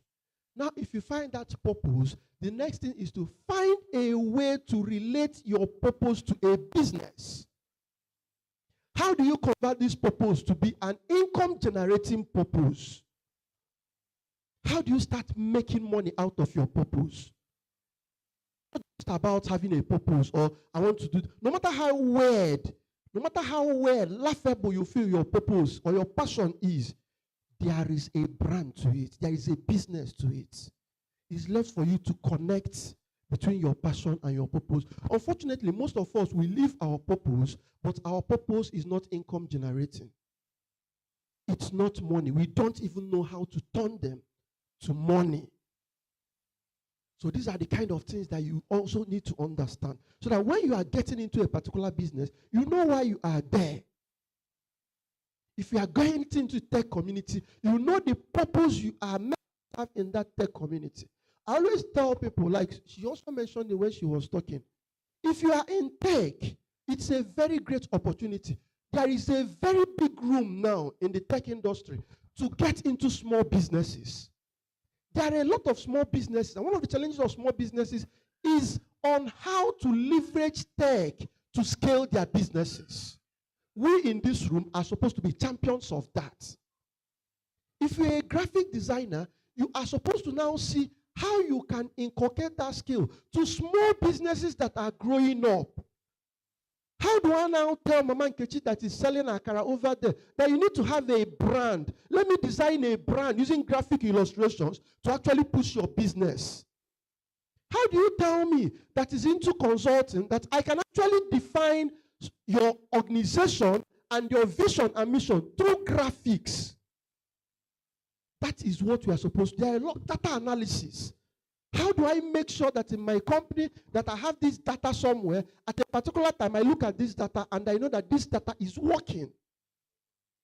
So there is a lot of opportunity in the tech industry for you guys to actually tap into small businesses. According to Nigeria Bureau of Statistics, 97.3% of businesses in Nigeria is small businesses. So you can understand the huge market for small businesses. The ones we are hearing about, the manufacturers and all this, are just 3-point-something% of the businesses in Nigeria. So imagine playing in that sector as an IT person, playing in that ecosystem as an IT person, and creating a need for yourself in a particular skill there. You cannot even meet the market. But like they say, build a community, collaborate with people. Don't work alone. Most tech people I've seen, they work alone. You are comfortable working alone. You are comfortable within that space. You're actually comfortable doing that particular thing that you are doing with your laptop and phone, and you feel you are comfortable. No, collaborate. Let there be a and how it interfaces with other small businesses. Find a way to work with those entrepreneurs. Find what you can do in the tech industry and how you can collaborate with these small businesses to make them scale up. This is why it is very, very key in the Nigeria of today, in this particular world, everywhere, that we inculcate tech into what we are doing as small business owners. Then it's also very, very important that as you also find your passion, even when she was talking, even if it's not tech related, find there is a job, there is tech in what you are doing. There is a space for tech in whatever profession, whatever business that you are doing. So you can also find it out, get those tech skills. As I am, I'm looking up to also getting a lot of tech skills. Because it will help small businesses, not just in Anambra, but in Nigeria. So I am an ambassador of tech, working together, or even as an entrepreneur, business owner, to get a tech skill that suits the kind of business you are doing. So you should be able to look at what you are doing and see where tech will help you to become more successful or to scale up. So these are the kind of things that we also need to look at while finding our purpose and passion. It is not tied to a particular thing. Once you can be able to define your purpose and passion, any sphere, anywhere you find yourself, you will excel. Because while others will be working to make money, while others will be working to get a particular grant or to get a particular thing, you are working for your purpose. There is a reason why you are where you are. You are working to make something to work. So you're not just working because there is money, because you heard there is dollars to make in tech, because there is a lot of incentives in tech. You are working because there is a purpose that you have gotten, that you have actually defined and relatable with what you are doing in the tech industry. So secondly, we want to talk about also structuring what you are doing in business. Structuring your business. It is very, very important, especially within the tech ecosystem. It's very, very key that once you have an idea, once you have this business in mind you want to do, find a way to structure it. Find a way to build systems around it. Find a way to give it a legal backing. How do you give it a legal backing? Register your business with Corporate Affairs Commission. Go and register that thing you are doing. You can register as a limited liability company. You can register as an enterprise. What it does is that it separates you from the normal Emeka who is doing a graphic designer to Emeka Graphics now, who is a business entity, who can actually relate to government, relate to institutions, relate to other businesses as a business entity. But you find out that most of us, we run away from it because we don't have the needed information. We feel that probably once you register your business, tax people will be buy on the government. No, it doesn't work like that. Even register a limited liability company today. If you register a limited liability company today, if you don't have up to 25 million naira turnover, you're not meant to pay tax. I am Ankara. Akwaya Maria. If you don't have up to 25 million naira as your turnover, as a limited liability company, you are not meant to pay tax. But there is an obligation that you need to be doing with FIRS. You need to be filing your returns every month.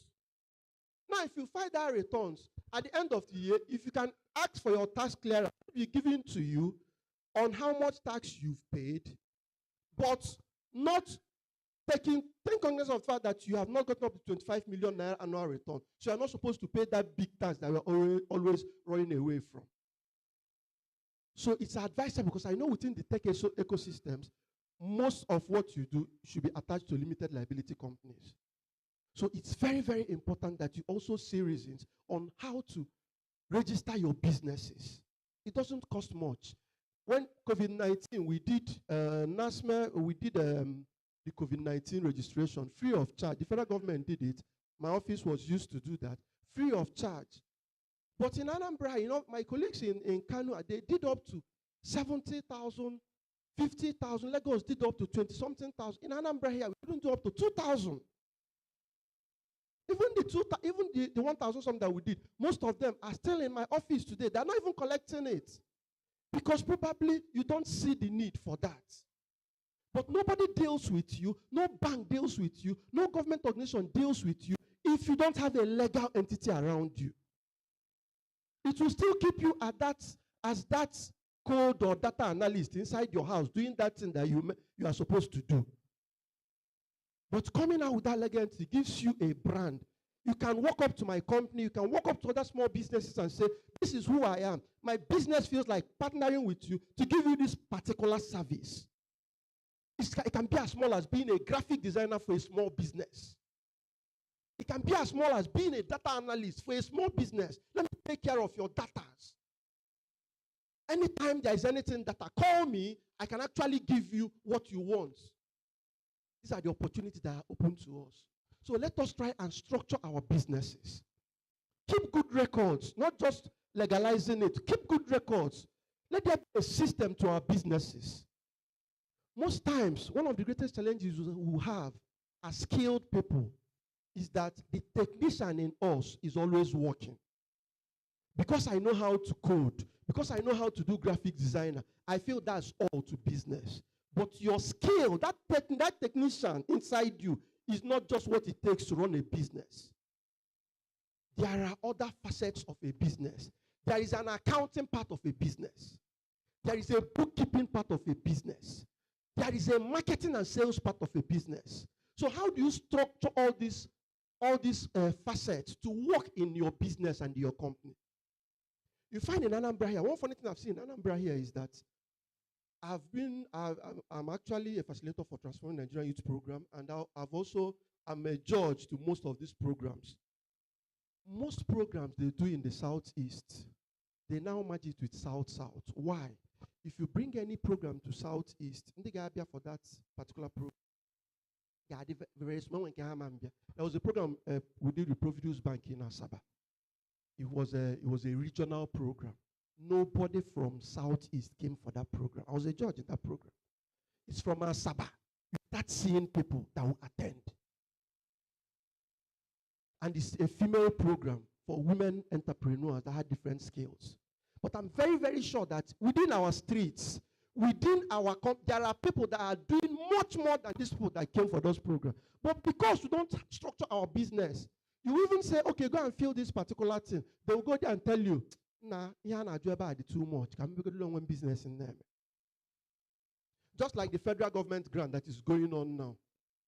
There is a 50,000 naira grant and 1 million to 2.5 million naira loan. Are you guys aware? Is anybody aware? You are aware? Okay, you're not aware. Okay, there is a grant, there is a palliative from the federal government now that is going on. It's a 50,000 naira grant for nano businesses, nano entrepreneurs. It's dash money, 50,000. It's dash, it's just to support your business, but it's for a category, a special category kind of businesses. Then there is another 1 million to 2.5 million that is a loan for micro enterprises. Now you find out that these micro enterprises, you see people, some of my members, you find out that they will come, they will look at the application form, they will see the loan. This loan is 3 years loan. It's 3 years loan. It's spread across that if you collect 1 million, you can be paying like 30,000 a month for the next 3 years. So it's like a dash money, and the interest rate of like 9%. But you see businesses, people I know that have done businesses very well, they will go and look at it. and tell you, Chairman, can I go the grant in 50,000? Because on what structure, each one have another turn of your marrow. Each one have structure a business your marrow. So I'm going to say a simple question so get you with free money, because that money is like a free money to help you scale your business. Man, I say well 50,000 in the next 3 days or 1 week or lichaya or te walon kan call the go the show na manjua kedika company get. So there is a very big need for us to structure what we are doing. Structure your businesses. Take out if you can't do it, partner with people. Collaborate. We talked about collaboration. Collaborate. You mustn't know anything. Collaborate. If you know you are good in this particular place, but you're not good here, collaborate with such people. Let there be a partnership. But structure your business, because that is the only way you will be able to scale and grow.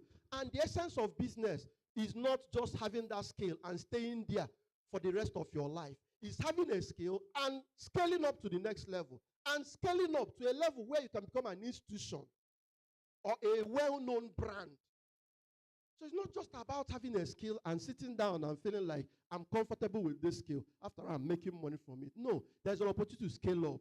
And when it comes to women, I think it's a very big one. It's a great one because there's lots of opportunities for women entrepreneurs. In fact, this particular era and generation now, I think businesses are now meant for women because there are a lot of grants, palliatives, a lot of things that are given to women just to encourage women to be in business, because we've known and we've seen through research that any business that a woman feels that I want to do this business, she has a very high rate of success. And even when you give them money, if you give a woman and a man loan, there are over 90% chances that the woman will return the loan back and take another one. The man will just squander the money. It's a fact. Because women are committed in whatever thing they're doing. Then lastly, I want to talk about the need for an ecosystem, SME ecosystem. They said birds of the same feather flock together. Most of these informations that people don't know, it is because you don't belong to associations and groups where these kind of discussions are being held. We had our announcement meeting like 3 or 4 days ago, and I was telling them, we need to get more people to understand the discussions within Anambra's entrepreneurship ecosystem. That discussion, it's not being heard. It's not laudable enough the way it's supposed to be. People don't know. When we did COVID-19, you told people, they shared 30,000, just like you are doing, they shared 30,000 after that. We pleaded for people to come out and register for the 30,000. Once they tell them to put their BVN and NIN, they will run away. Even somebody doesn't have 10,000 in their account. I started going to churches, meeting people and telling people to come out and register. Come and register. If I paste my NIN and BVN here, you're not going to do anything with it. If I paste it on this board now and cut it on placard from here to that Zix roundabout, you can't do anything with it. The highest you do is to assess how much I have. That's if you have an insider. So, but you tell us, bring your BVN, bring your NI, go and register for this. We will not want to do it. That 30,000, we virtually begged people, we had people put their name until people started getting alert. Everybody now came. Then it was over because we submitted all the list. It was late. Now there's an opportunity again for us. Most of us, we don't know. So belong to a business member organization. Nigeria Association of Small and Medium Enterprises is the only recognized BMO that deals with nano, micro, and small business in Nigeria. By the grace of God, I'm the state chairman in Anambra here. We just had our meeting like some days back. Now, we plead people, we want to tell people, please find ways to actually belong to such association. It doesn't take much to become a member. Come to meetings. Come to meetings. Make out time. Once in a month, we have our meetings in Oka. Come around. Come and listen. Most of the collaborations that we did started from, it was the tech collaborations that we did. It started from meetings. People come meeting. Okay, somebody will say, okay, I'm into this. Okay, I'm into this, I can do this for this. You say, okay, you're a tech person, okay, we'll do this together. Small businesses needs IT help. But you can't stay in your house also and expect to get that help. There are a lot of opportunity for small businesses in Anambra. There is so much. There's a lot of palliative, both from the state government, from the federal government, and from even international organizations. I just told you about what MasterCard Foundation and Enterprise University is doing for young people. Unfortunately, most of us are not aware of it. But we've trained over 4,000 women between ages of 18 to 35 in Anambra here. And there's an opportunity for you to go online also to actually get these trainings. If you cannot afford the community learning. And it's free, you're not paying anything. In fact, if you come to that program, it will give you breakfast, will give you lunch. Yeah. So please, let us identify ourselves with associations that could help us to actually know what is happening within Anambra and Nigeria's entrepreneurship ecosystem. Let's build our businesses. Let us find our purpose. Don't just go into tech because there is dollar into it. Sit down and ask yourself, what is your purpose in life? What is your passion? What is it that you're passionate about? Then relate it with a skill that you must have within the IT sector. Then also go the next step further to build a business, a structured business around that skill. Because that is the only way for us to become successful entrepreneurs and build a brand within our IT ecosystem. Thank you very much.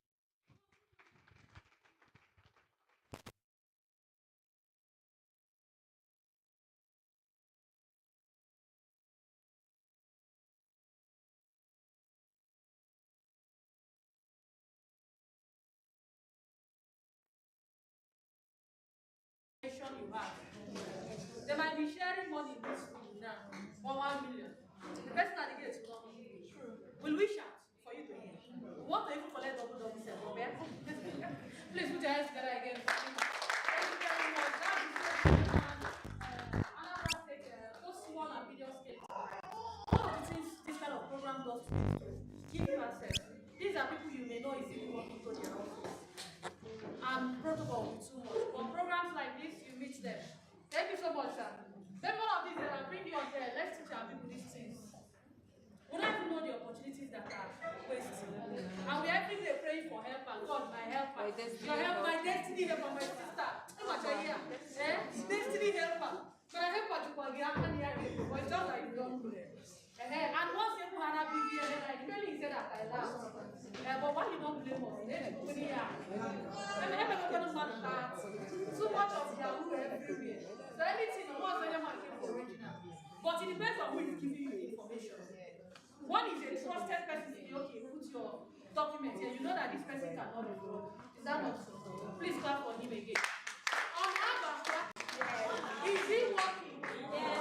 On Agakwa, we are getting something. Yes. We are not wasting our time. Yes. And you clap for yourself. You are good students. You are very good students. Thank you so much for being patient. And I told you, by the end of today, it's going to be wisdom overload. But I'll tell you a very simple story. You see, I'm a chubby person. My mom is chubby. Unfortunately, I look like my dad. But the only thing my mom gave me is fat. That's why I'm not her party. I'm a daddy's girl.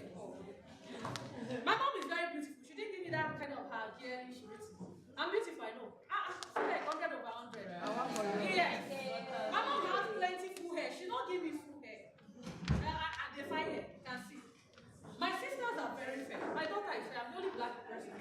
My dad gave me his complexion. Very kind, quiet, calm man. I'm sure you so. At least he tried to give me height. But then, only thing my mom gave me, I told you, is what? Fat. Not why. But then, the main thing is this. I try to lose weight, but I have a very stubborn fat. You know they work. I have to really do something and intentionally cut it down. Then my husband is the slim left man. This man can eat 12 midnight and not gain it. If I smell food, I add weight. I just smell it. I drink water. That's my story. My mom gets it. If you won't come and take. But now this is my story. Where am I going with this? He's a tech person. in the house. You know, why is what we are talking about? But I warn him, please don't keep biscuits in this house. Do not tempt the sister. For my sake, you know. For my sake.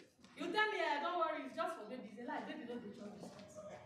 So I will now go to the fridge to cook. I'm doing my thing. Why biscuit? Leave me nothing but I want to learn water and football biscuit. Now the third time, I can't it's just one that we I won't take more than one. My sister, from taking one biscuit, I'll eat one. And that's why I'm here. What am I saying in this? Environment. Do you get that? Yeah. The environment you surround yourself will matter. That is why we have this kind of environment. If that biscuit go the house, I will not walk into a shop and buy biscuit. I barely buy mineral with my money. No, it's rare. But he will buy it and keep because we are fair fighting now. So we are doing diet. No more biscuit, granuts, peanuts, no more mineral much. Do electric soap or whatever. Anything healthy. Environment. But remember, this environment will end in the next family house. You all live here where? I want to live here? No. But after now, do you walk back into an environment that motivates you to do better? Or you walk back into an environment that has biscuits that will tempt you to fall? That is why we have been talking a lot about collaboration, join association, learn which groups to be. Because if you are among the right people, they ginger you, they give you information, you will do what? Better, you will blossom. But when you are isolated and you are only there to watch Ogasa being one, watch TikTok videos, those things are fun, we all do it, we used to waste that time. But if that's all you know to your head, will we move forward with that? Alright, let me not take much of your time.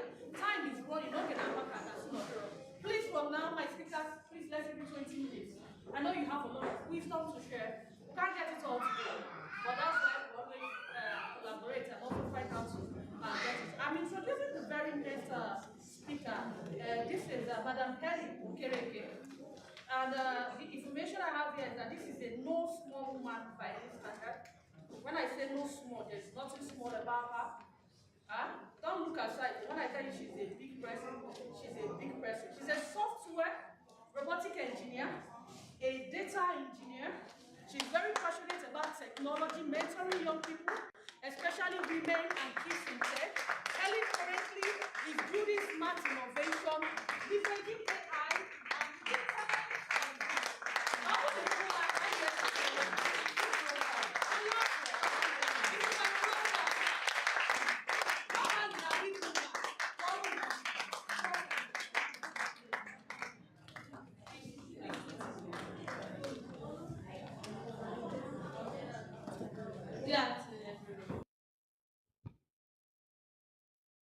Okay, thank you so much for having me here. Yeah, before I start, I would love to appreciate the organizers of this event. They've put in a lot of work actually. If you've not organized an event before, you won't know what is there. So I tried it once and I know the way I kind of macheted just because of that. So when I see things like this, I appreciate every effort they put into it. So thank you so much. Thanks for bringing this environment to us. And I know I'm already learning a lot, and I know that so many of us here are doing so too. So yeah, I also love to appreciate God who brought me from Enugu State to this particular place today.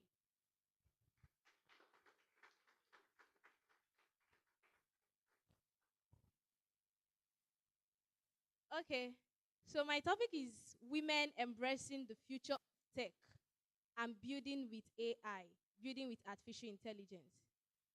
So one thing I would say to you is that if you are here, you should celebrate yourself. Just like you celebrate your birthdays, right? We are celebrating International Women's Day here today. And you should take a picture of yourself. Just take a picture with this tag. People need to see that you're here. You can post it anywhere. You're celebrating yourself at the Women Techmakers program Onitsha.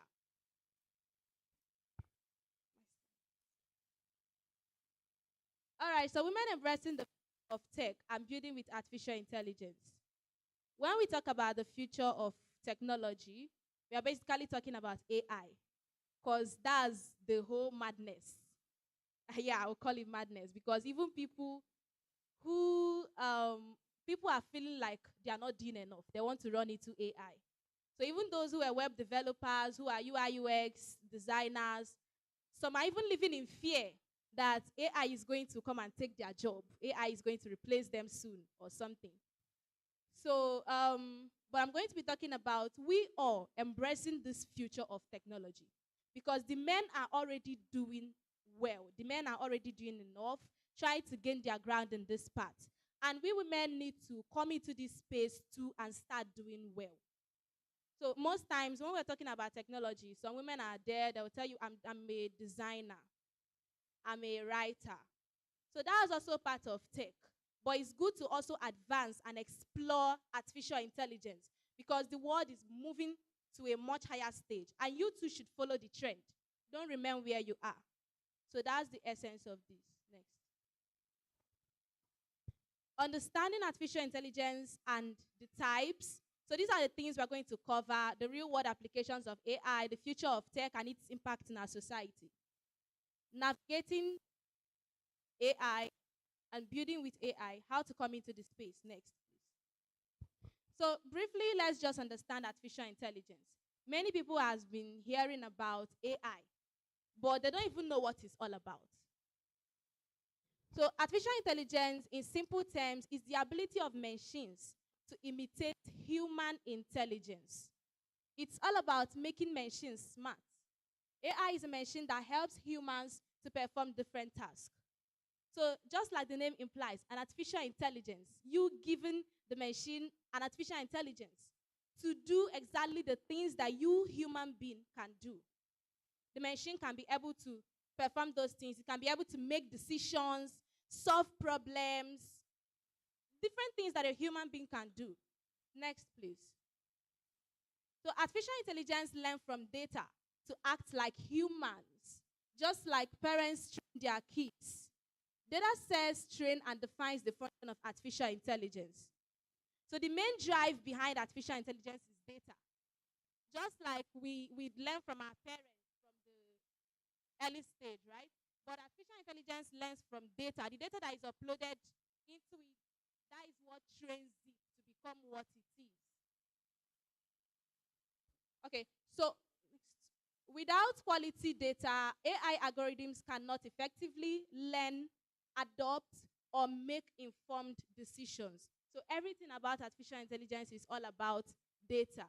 So, and that is why, while the whole madness about artificial intelligence is rising, data too is also going to be in high demand because we need people who are going to manage this data that we are using to train the AI, right? Yeah, we need people who will manage them, clean them, feed them to the machine, train the machine with this data. Next.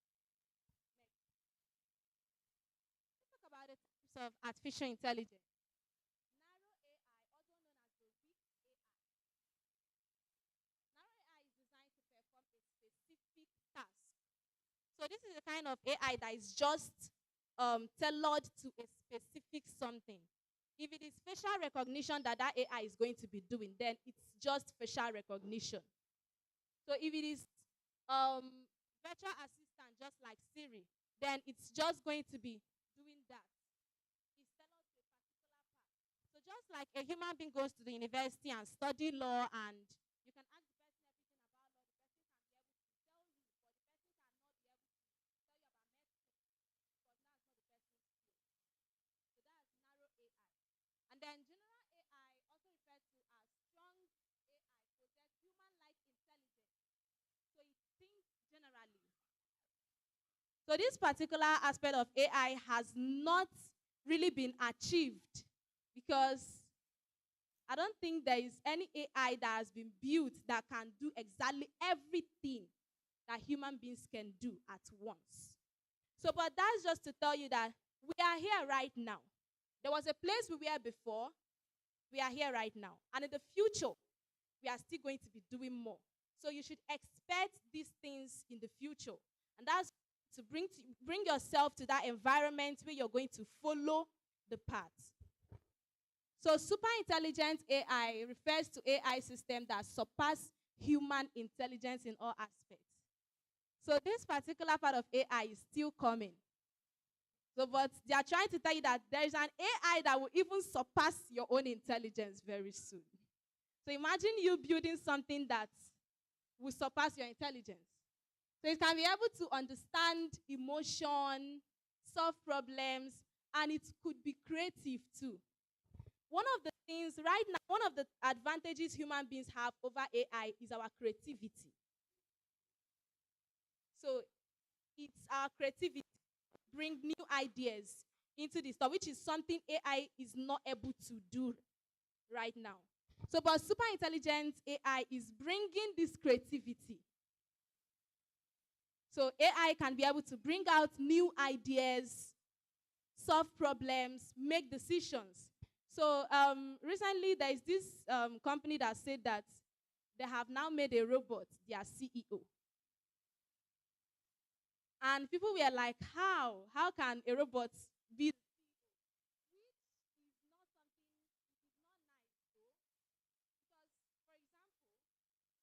Sometimes you as a human, you are expected to have like 1 week leave in a year, something like that. So, and you have finished your 1 week leave, and then maybe sometime in the year, something comes up. Maybe your parents are sick, something that you really need to take a leave.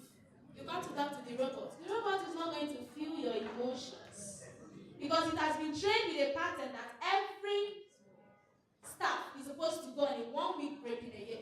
So why are you trying to do more than 1 week in a year? And it's not going to understand you. So the emotional intelligence there will still be a problem. Next. So how is AI transforming different industries? So we are going to just have fun and look at how AI is transforming various industries next. So in the healthcare, AI is used in healthcare for various purposes, such as diagnosing diseases. So we use AI now to diagnose diseases, like computer vision. This is a part of AI that can understand images. So it can take a picture of your body system and then tell you this is the disease that you're having based on the picture. Okay. Then for predicting patient outcomes and personalized patient treatment, there are patients that have recurring diseases. So using artificial intelligence to analyze this data, how frequent they come to the hospital, it can be able to predict, okay, based on how frequent this patient comes, we are expecting that she's going to come next by this time. So these are the things that AI can help us to do next. AI is used in education for personalized learning experience. So just like you can see in the picture, China developed these headsets that your child wears it in the classroom and it's analyzing the brain waves. And you are seeing if your child is concentrating in class or not. So if you are learning mathematics and your child is sleeping or your child is not even concentrating, you will know just by wearing these headsets. So, and this will actually help the African parents' mentality of you are going to study medicine. You are going to study when they don't even know if you are doing well in mathematics. They don't even know if you are doing well in biology. But stuff like this, your parents can know, okay, in this particular aspect, my kid is concentrating more. Next. Then banking and finance industry. AI is used in the finance industry for tasks such as credit scoring, fraud detection, and financial forecasting. So these are activities that if you give it to a mere human being, to take the person months to even do it. Imagine telling you to collect documents of those that want to apply for loans and then process them as a human being, process them, check how much the person has been earning over the past 2 years, and then so that you can be able to tell if the person can pay back this money so time. But this is what AI can do just in some hours. It's going to collect the documents and then analyze them. It will be very fast and efficient. And it's bound to not make mistakes. Because we humans, when we are dealing with data, we are bound to make some mistakes. Even yourself, sometimes when you are doing some calculation, you make mistake. You don't know what happened that time. Your brain just resets. If you're asking yourself what happened, this is just a simple calculation. So, but the machine will not make simple mistakes like this. So, for fraud detection too, sometimes go to make a transaction with your ATM card and then it gets declined. Sometimes you don't know what happened. So, but sometimes it's actually the machine learning model, the AI algorithm that is flagging that transaction as a fraudulent activity. So it's going to decline it. Exactly. So if you are that kind of person that, okay, over the past 1 year, you've been spending 50,000 every day, and then one particular day you just came to spend 1 million from your account, is an anomalous activity. Like, it hasn't been detected before. So it's going to identify patterns like this, and it's going to just flag the activity as it's going to decline it. Okay, next. AI is used in marketing tasks such as customer satisfaction, personalized recommendations. Sometimes you will just go to Google and search for something, maybe a good shoe for Christmas. And then when you go to Facebook, Jumia will start showing you that ad. Shoe, Christmas shoe. You'll be like, ah. So someone even told me that one day he had a call over the phone with someone and they were talking about a particular movie. And then he went to YouTube and YouTube was now showing him ads on that particular movie they were talking about. So what happened? Does that mean they are monitoring every aspect of our lives? Okay, so as far as you are in the internet, you are browsing. Your browsing history is being monitored. So it's being monitored. I don't know about the core own. I don't know about that. Okay, so because they told us that our core is encrypted end to end, right? So I'm not going to say they are not encrypting my cores. All right, next, please. So these are things people use AI to do. These are marketers using AI now to market their product. The data scientists there are going to be assessing your browsing history so that they can be able to know things that their customers love, and they will give you ads based on what you love. Okay, sometimes you see that some ads they are showing you is even what your friend searched for, not even you. So, but because the person is your friend, they feel like, okay, maybe you might be interested in this particular product too. They show you that ad. Then AI security for tasks such as facial recognition, intrusion detection, and cyber threat analysis. Okay, so artificial intelligence is used for facial recognition. The very thing that you can do, you can see your mom and recognize that, okay, this is my mom.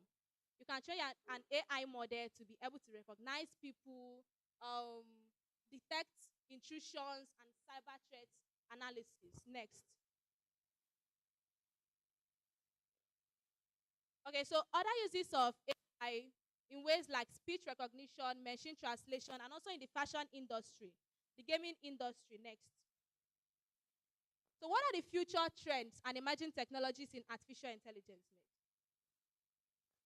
You can see, I don't know, you know this technology, VR, do you? Virtual reality. That stuff that you do where you can see the person wearing it exactly, and then you feel yourself in a virtual environment doing some things. It's not real. You're not doing it in real life. But you're just seeing yourself there. So this technology is bringing more things for us in the future. So you can see someone there wearing that. She's a doctor, and she can see a lifeless body virtually. So if you don't have a real lifeless body that you can work with, you can wear this thing and then you can be able to do operations virtually. Okay, next. Yeah, and you can see these are students. They don't have a live heart. And all of them are just wearing that virtual headset. They are all in a classroom working on the heart virtually. Next. So, and this is robotic surgery. This is a robot performing surgery.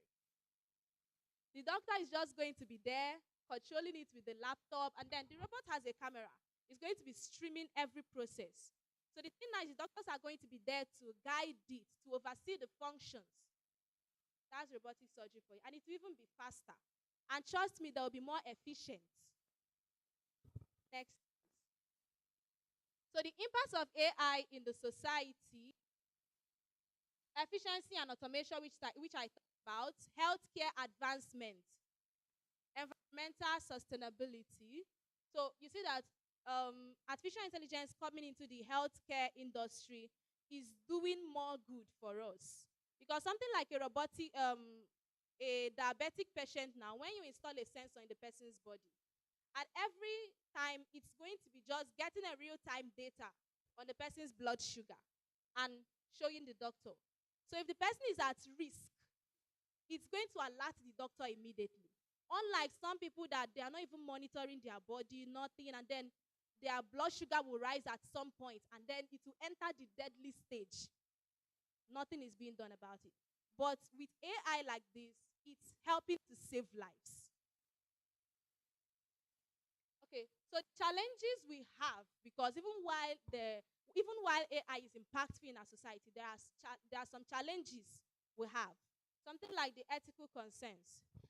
Just like what we say, they are monitoring us, right?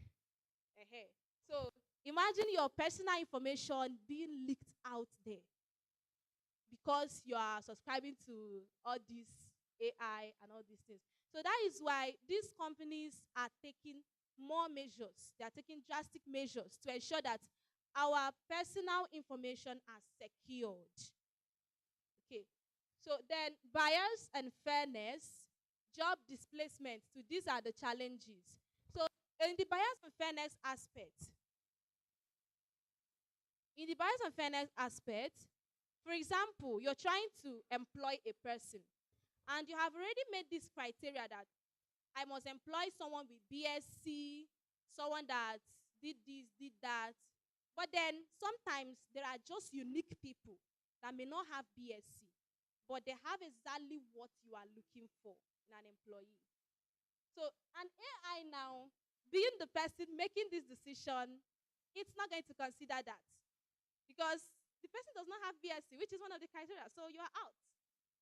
So, but if you are a real life person doing it, you can be able to identify these things.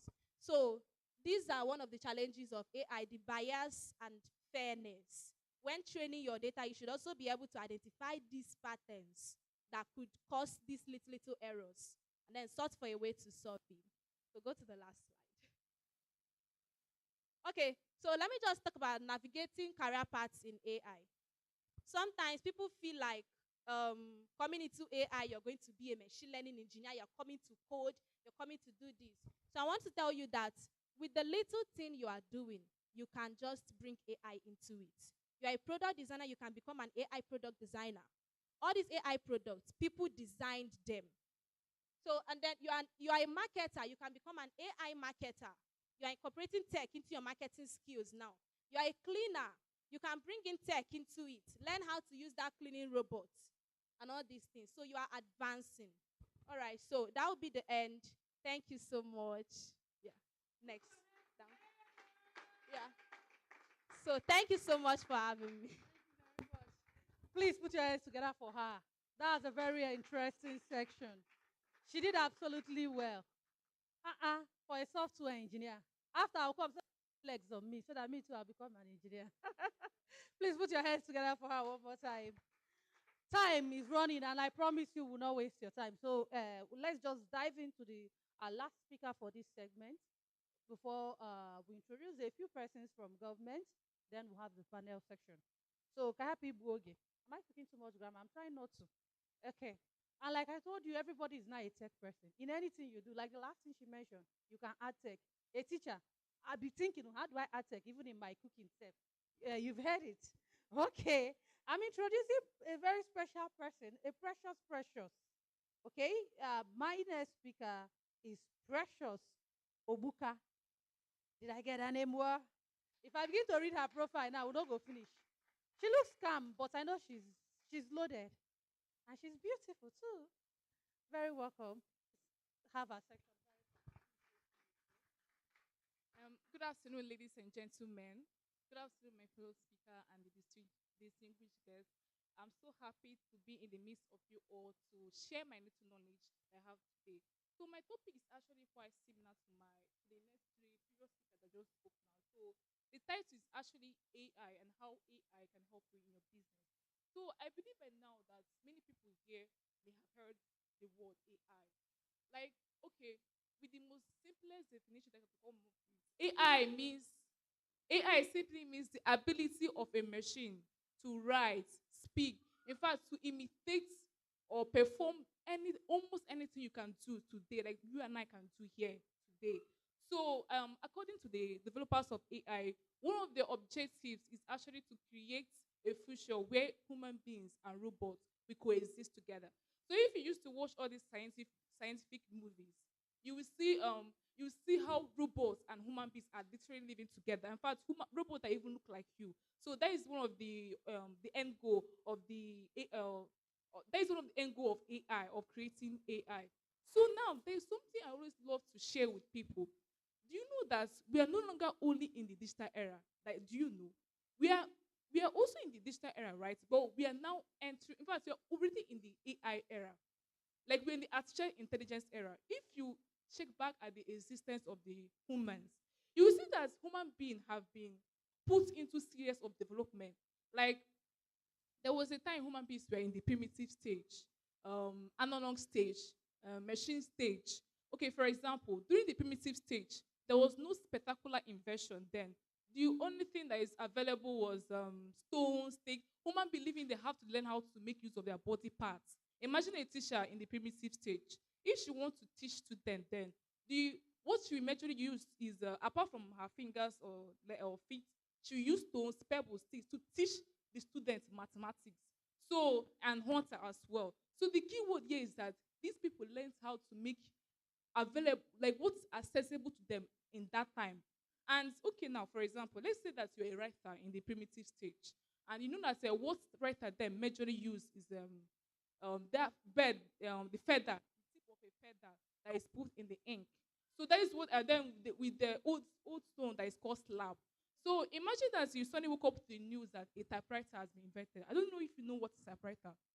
Like it's no longer in existence. So imagine that you woke up to the news and heard that a typewriter has been invented. You know that if you're a writer that understand what it means to flow along with the trend that is delivered to what you are doing, you will know that the next thing for you to do is learn how to use that typewriter to aid you in your work. But some writers, some people then may be opposing, just like what is happening in this AI era. Some people are supporting AI, while some people are not supporting AI.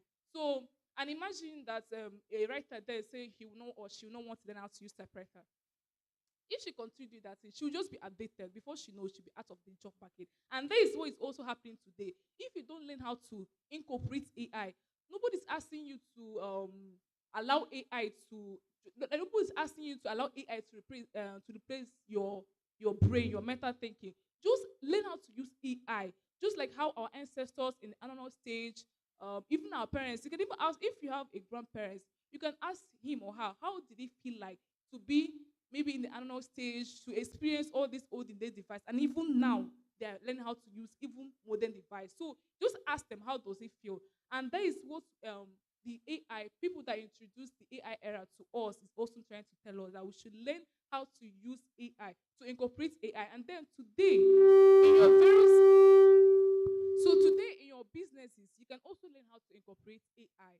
So because of time, I will just quickly list 3 ways to do that. One is chatbot creation for customers. You know, some people, some business owners, maybe some business owners here tend to maybe some of us could have to deal with orders, receiving many orders for customers. Like it's not easy to respond to many messages from customers. Like attending the order, it can be very tiring. Even if you have a staff working on that, it can be very tiring sometimes. But do you know that with the AI, you can actually create a chatbot that can help you respond to this customer? Do you know that you can create your own chatbot that can speak or talk like you? You can create a chatbot that can even speak pidgin. Like any way you speak, just For you to do that, just feed it with the messages or that kind of write-up you want to train that chatbot, and it will talk like you, like it is possible. So what you will now do is that you can maybe all those messages that may not require much attention. You can train your chatbot to respond to that message, thereby freeing time for yourself and for your staff to also concentrate on other important areas of your business. So secondly is automating business tasks. Maybe in our respective business place in the main market, sometimes you may have to deal with counting, maybe calculating. At the end of the day, you will see yourself counting, trying to check the sales you have made. It can be very tiring if you sell many products or you have a big business. So do you know that now with chat like AI like ChatGPT, Gemini, and so on? Do you know for example, now okay, I believe you know what is Microsoft Excel here. And now Microsoft Excel have incorporated AI in their software. You can use ChatGPT and ask ChatGPT maybe formulas, sorry, how to count, averages, check multi, like and all those things that you do in your day-to-day business. So ChatGPT will give you the formulas. Then all you have to do is to just set it up in your Microsoft Excel. At the end of the day or the week or monthly, just input your data. The Excel will do it automatically for you without you having to do it with your brain and make mistakes. I don't know if you understand. So, lastly is to AI can offer you free services as a business owner. Some of us, especially beginners, may not have the money to employ professionals. Like they say, you may not have the money to employ marketers, social media creators, or any professionals. So, but you can leverage on the free AI product that is made available to you at the meantime until you get the money to maybe employ professionals. For example, if you are building your brand on Facebook and you want to get content ideas, whether visual content idea or text idea, you can ask ChatGPT based on your business. If you're a fashion designer, please give me a 30-day content video, or just be specific. 30 days content idea on fashion business, and it will give it to you. So you will not be the one to start creating content or on your Facebook. Ensure that you put emotional side. Don't like I said, don't allow AI to replace your brain, because AI don't really have that emotional aspect yet, though they're trying to build it to that stage, but we're not that place yet. So just learn how to use AI, incorporate it to what you are doing, and it can make you more productive. Like if something take you days, weeks, or years to even do, AI can make it possible in seconds. Or if you continue saying that you don't want to use AI because you are thinking that it's possible for the world to go back to the previous stage, because I'm not sure that the world will ever progress backward. Like the world, like if you look at human existence, you notice that human beings have been progressing forward. Like from the animal stage, digital, like I don't know, it's not possible. So what you will do, it just like don't regret, don't make some mistake that will cause you to regret in the future. So simply learn how to use AI in whatever you are doing. You don't need to abandon your profession. You can be a doctor, you can be a teacher, whatever, and allow AI to help you. Thank you. Thank you so much, ma'am. Thank you very, very much. We are learning a lot about this AI thing, right? We've all been sitting. Oh, yeah, let's stand up small now. Stand up, stand up, stand up, stand up. Oh. Bonito onwegi. Ah, stand, Joe. Oh, yeah, stretch your leg. Throw leg, throw leg. Ah, small, small. Mm-hmm. Abi, DJ, give us just one music. Let's shake body small. Body no be firewood. While you are doing that, you can give one or two people a high five. See, I can one. Greet somebody around you. Shake your body small. Corner bakwa. That fine person you've seen that you've not said hi. Oh, yeah, let's say hi, hi. Yes, we are here. Mm-hmm. Our class is not boring. So let's shake body. Greet somebody. Greet somebody. Okay. Thank you. Thank you. Thank you. Thank you. Thank you. All right. Thank you very much. Put your hands together for yourself. I just came up to stretch body. DJ, thank you so much. Thank you. Thank you. Thank you so much. May sun shine on everything you do. I like the song by Ashake. That's a prayer. Because when sun come, light don't come. Thank you very much. Please, let's have our seat again. I said, let's shake our body so that we'll not just be sitting and be hearing and hearing as if that's what it was boring back then. I gonna kata from morning to night. The only thing we were thinking is, can bag up break? Go to nothing. No was it. You see that period before break, the teacher is wasting time. Came when they aga break. Then that last period before closing, you're already thinking of the food waiting at home. All right, I will introduce our organizer back, our very, very beautiful host, Engineer Happiness Akubike. She's returning to make a very, very, very special introduction of some persons that walked in. She wants to do this one by herself, and that's to tell you how important every single one of us is here. So we'll be waiting for her. Engineer Happiness, we're waiting for you. Is she in the building? I know she has a lot doing. Banana, right? We are making progress, right? We are learning a lot. For those that join us in between, you are highly welcome. We respect you, we value your presence, and you mean a lot to us. And of course, the most important thing at the end of the day is that whatever we learn to put in practice, we learn to collaborate, we learn to work with every other person to make it a very, very, very better one. I'm waiting for our host. Please give me a soft music on the background while I welcome her.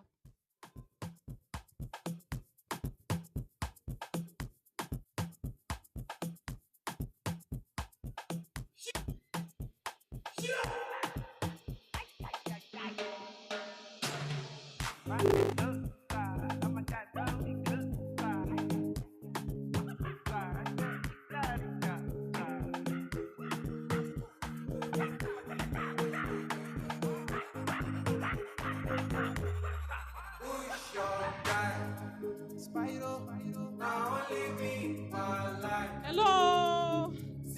Good afternoon, everyone. I hope you are enjoying yourself. Please relax. There is refreshment. Okay, so at this moment, without wasting much of our time, because of the way Onitsha ladies attend the event, I understand only mommy, a whole lot to do. So we are not following the timing.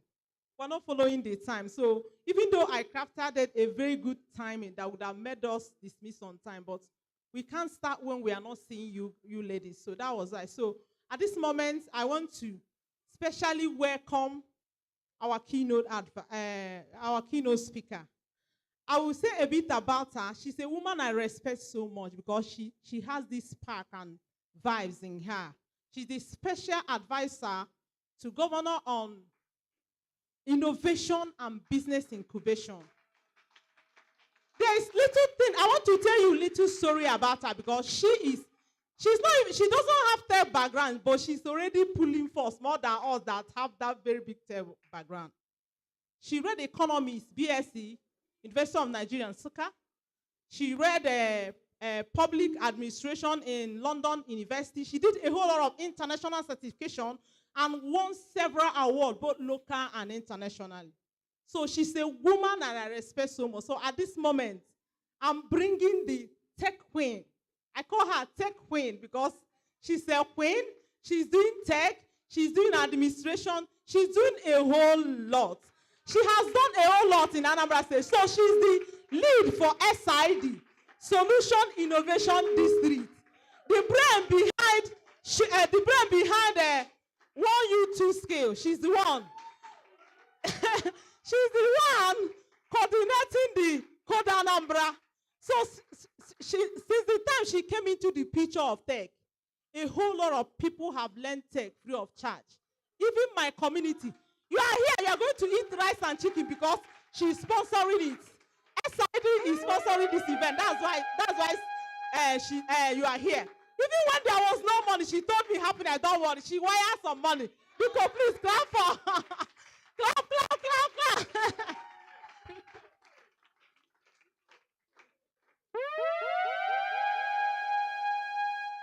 Good afternoon, everyone.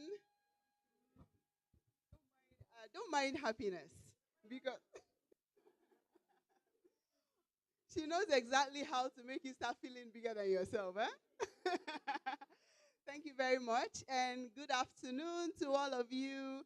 Mr. Chinemerem, I remember, and the speakers, distinguished speakers right here. I see Ify, I see, this lady right here. I don't know, she does many things. I see her speaking on different topics. The other time it was embedded systems. Today is AI. What's next? I've told her to relocate to Anambra State already. I'm really delighted to meet all of you, ladies and gentlemen. I like the fact that we have some men amidst the women. Clap for our men, Jerry. Clap for them.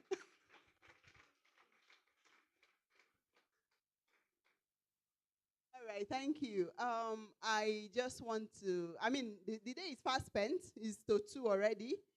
They said I'm supposed to be speaking for 30 minutes, but let's see if I can keep it to 15 because it got to a point. It felt like we are now beginning to repeat ourselves because the topic is focused on artificial intelligence, robotics, and machine learning. And I see the speakers that spoke before me, they've really done justice to that same topic. So a round of applause to our speakers because they really explained it in a way that everybody understood. I think Happiness and her team knows exactly how to select the people who will speak to the audience because one key thing about speaking to people is actually coming down to the point that they understand what you're saying. That's the whole point. Because you might come here and go all technical, everybody will sleep.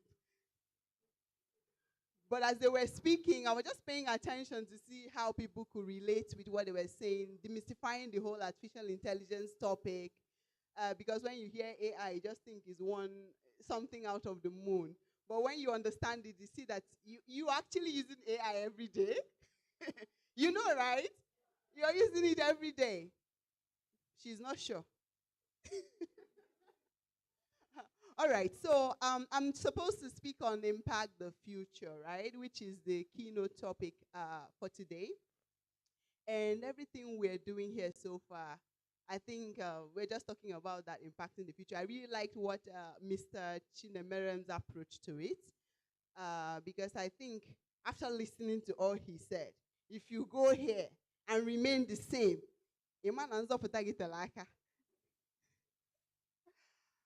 and so here, the artificial intelligence that they're talking about, I'm just going to say a few things right there. But before I say that, I want to just tell you, all of you here, the tech community in Anambra State is growing. It's growing. You believe?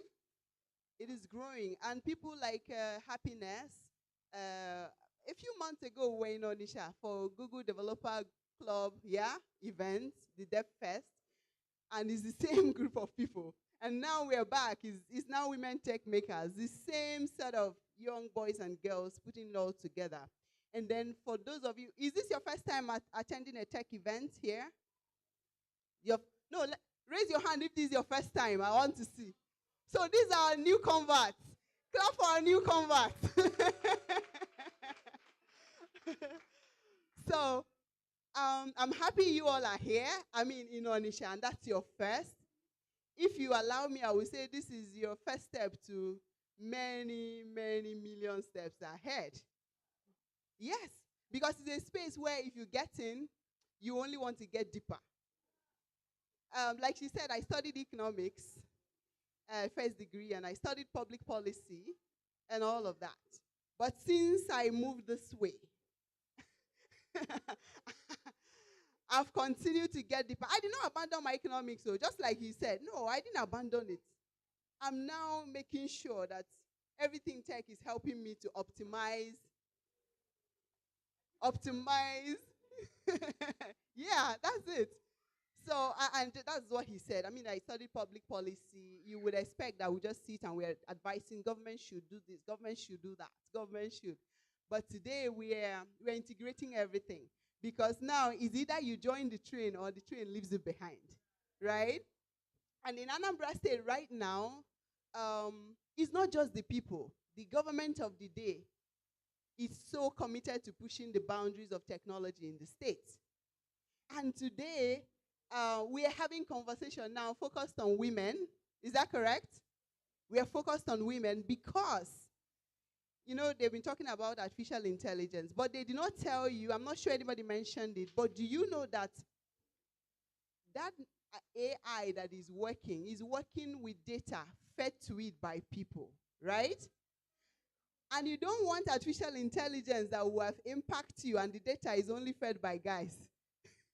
Data generated by men. Or men, imagining what it is. You understand my point? If there is a survey and the women are not filling the form, are not completing the data to give their opinion, it's largely the men that fill the data, that complete the form. They will use that form to train the machine, and the machine will come and be working for you. So don't blame the machine if it's not doing what you want it to do, or if it's not thinking like a woman would, because you failed to contribute at the time the data was required. He talked about people failing to complete forms because of NIN and all of that. And I have a first-hand experience with that.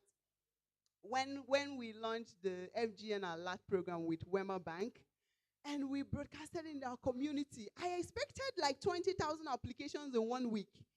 But after a week, I was told that it was 600 people. And then a lot of people were writing us inbox. And guess what they were asking? They are requesting for NIN. So that was their fear. Many people who wanted to fill the form didn't, because they got to the point NIN was required.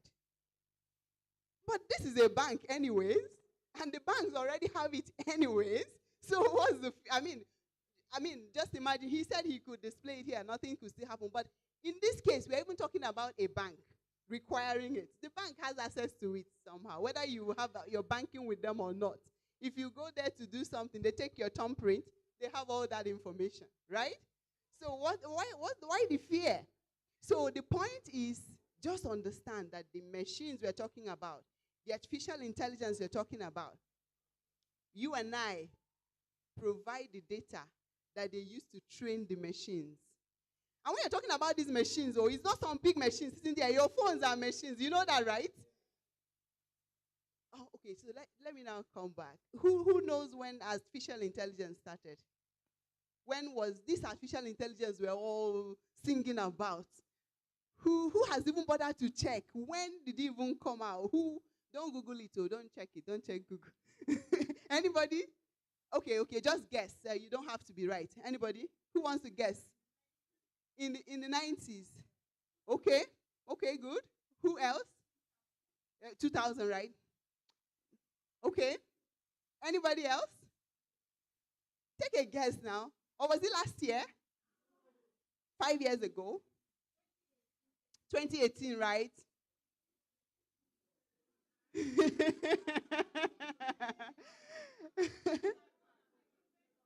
Eh? She said it's as long as smartphone. So when did the smartphone start? 2003.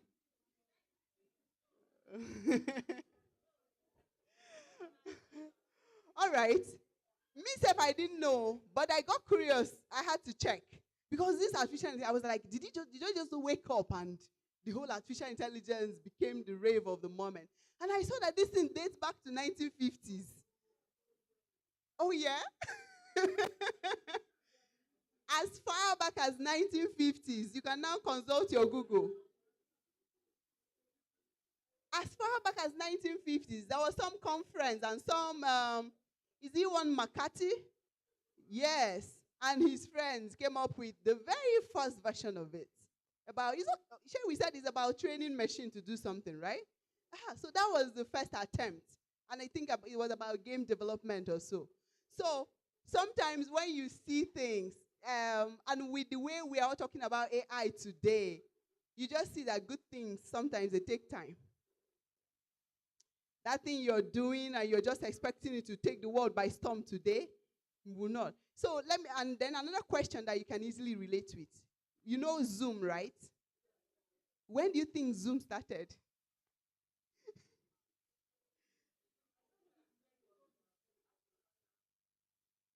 I don't know, you can Google that. But, one would take it for granted that Zoom came up, during COVID.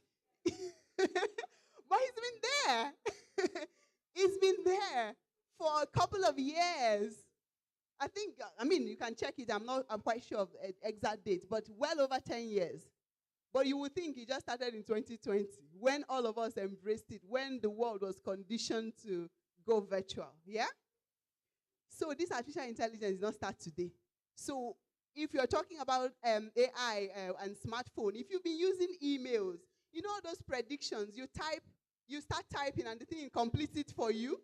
It's been there for autocorrect, as we call it. What is autocorrecting you? Is the AI. That is it. Exactly. So this AI is not a 2024 phenomenon, okay? Hello?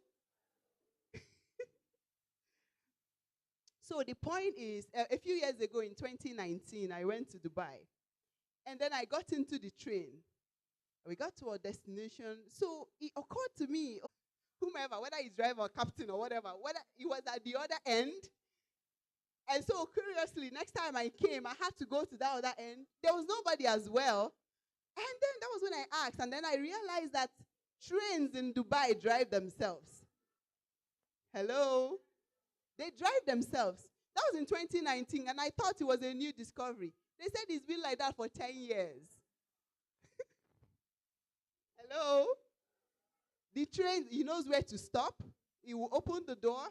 And the only thing is that when he's closing the door, if you like, if your hand is outside, it will just... Yeah, there was a video I saw recently where a woman was, carrying the baby in that baby trolley, and got into the train trying to drag the baby, and the door closed. So she had to now remove her hand, and her baby was outside, and the train moved. Yes. So that is artificial intelligence. The thing did not know that there's a baby outside. If it was a human being closing the door and all of that, he would have seen that there was a baby, right? So, yeah, but maybe in the future it will get to the point that you see there was a baby trying to get on board. So the essence of this little story of mine is to tell you that artificial intelligence didn't start today. It will not stop today. And from the look of things, it's still going to, in fact, maybe in the future, our experience of it will be the old version. You know that, right? I see some people get, I think it's some advert, but they stand by the wall and they say, I want egg and vegetable. I want like omelette with vegetable, and I want a cappuccino with a little sugar. They just give that command to some wall, and they claim that the thing is going to, prepare the food. Who knows? Maybe that will be our future, right? AI that can cook for you, do everything and all of that. Okay, so the point is, technology is here to stay. And technology has been evolving over the years. So do you want to just keep coming to conferences like this and they tell you the story, you just shake your head, you say, are you serious? And after that, you go home and remain the same. Is that what you want? How many of you are in the tech space already? Like, did you study like computer or you studied any tech skill? Anybody? Studied any tech, anything? So you will say you're tech savvy right now? You have a tech skill. Anybody? Those that have tech skills, let me see your hand. Okay, not up to half of the population. Those that don't, what's your plan? In fact, close your eyes. Everybody close your eyes. Close your eyes. Close your eyes. Close your eyes. I'm serious. Close your eyes. Bro, close your eyes now. Close your eyes. Just imagine. We are talking about impact your future. Just imagine, what is that future you're looking for? What are you looking at yourself, where you are today, where you plan to be? What is it? What's that future? Can you imagine yourself the next 5 years? Imagine your future the next 5 years, the next 10 years. How will technology impact you? How are you going to be? How friendly are you going to be with tech? Where do you see yourself? What are those big things you're going to be doing in the next few years? All right, open your eyes. You tell me. I'd like to welcome Madam Commissioner for Women Affairs. Oh, welcome, ma. And we also have The newest spam sec. All right. Thank you. Welcome. We're happy to have you. We're happy to have you. Okay, so now you remember what you thought about, right? Because I'm going to be wrapping up this very quickly. You remember what you thought about? Can somebody share very quickly? You close your eyes. Share very quickly. What did you? I imagine a world where we just have it easy, unlike now. Easy means if you want like $50 million, we just show you your account. Okay. Okay, so she imagined the world that would be easier as it is today. I think it will be with technology. But then how would that technology help you? How would that technology help you? How will you be part of it? Are you going to wake up and step up? Or are you going to remain where you are? Do you want to wake up and step up? Say, I will wake up and step up. Say it like you mean it. Exactly. So, and here in Anambra State, the governor of Anambra State, Professor Charles Chukwuma Soludo, CFR, is quite intentional about supporting those who want to wake up and step up in the technological space. Of course, he's doing so much in so many other spaces, but now because our focus today is on technology, right? The governor is committed because he has seen that that's the future. And he has seen how that will affect your economic power, how that will affect your exposure, how that will affect everything that makes up you as a human being. How you relate, how much you make, just how you live, how you work. Those who understand how to use these technologies, adapt these technologies, they are the people that will rule the future. Some people are afraid that technology and AI will take their jobs, yeah? Yeah, last month in February, actually, I was in Lagos at a conference where one of the founders of OpenAI, that's Wekohoven, spoke.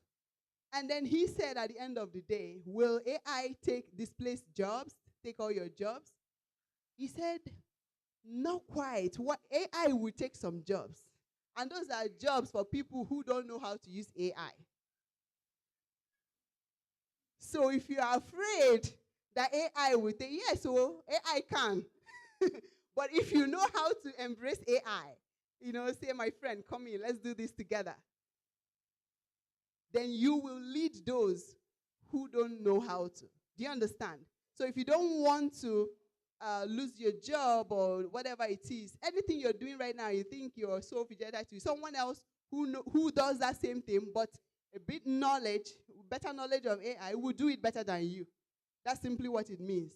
And the organizations will always hire the smarter ones, right? And in Anambra State, now I would like to wrap it up right there. In Anambra State, the governor set up the Solution Innovation District. It's showing on the screen. Solution Innovation District. It's called SID. Have you heard about that before? Have you heard about that before? Hey. So those who have not heard about it, maybe your phone now, you need to use it better, right? Know what is happening because we are on TV, we publish a lot of news, we're on social media, we're on WhatsApp, you understand? So what are you paying attention to? You need to actually, any government that comes, that comes into power, I think it's important to follow a few key offices there so you see what is the government doing that can affect you. The government is for you, right? It designs programs that will impact you. So you see the one you will benefit from. Just a few months ago, the governor concluded the 1U2 skills, which is done by Ministry of Youth, and gave out 2 billion naira. Anybody here? Were you part of it? Oh, 2 people. 3 people. Okay, interesting. So, but some of you here, you didn't know about it, right?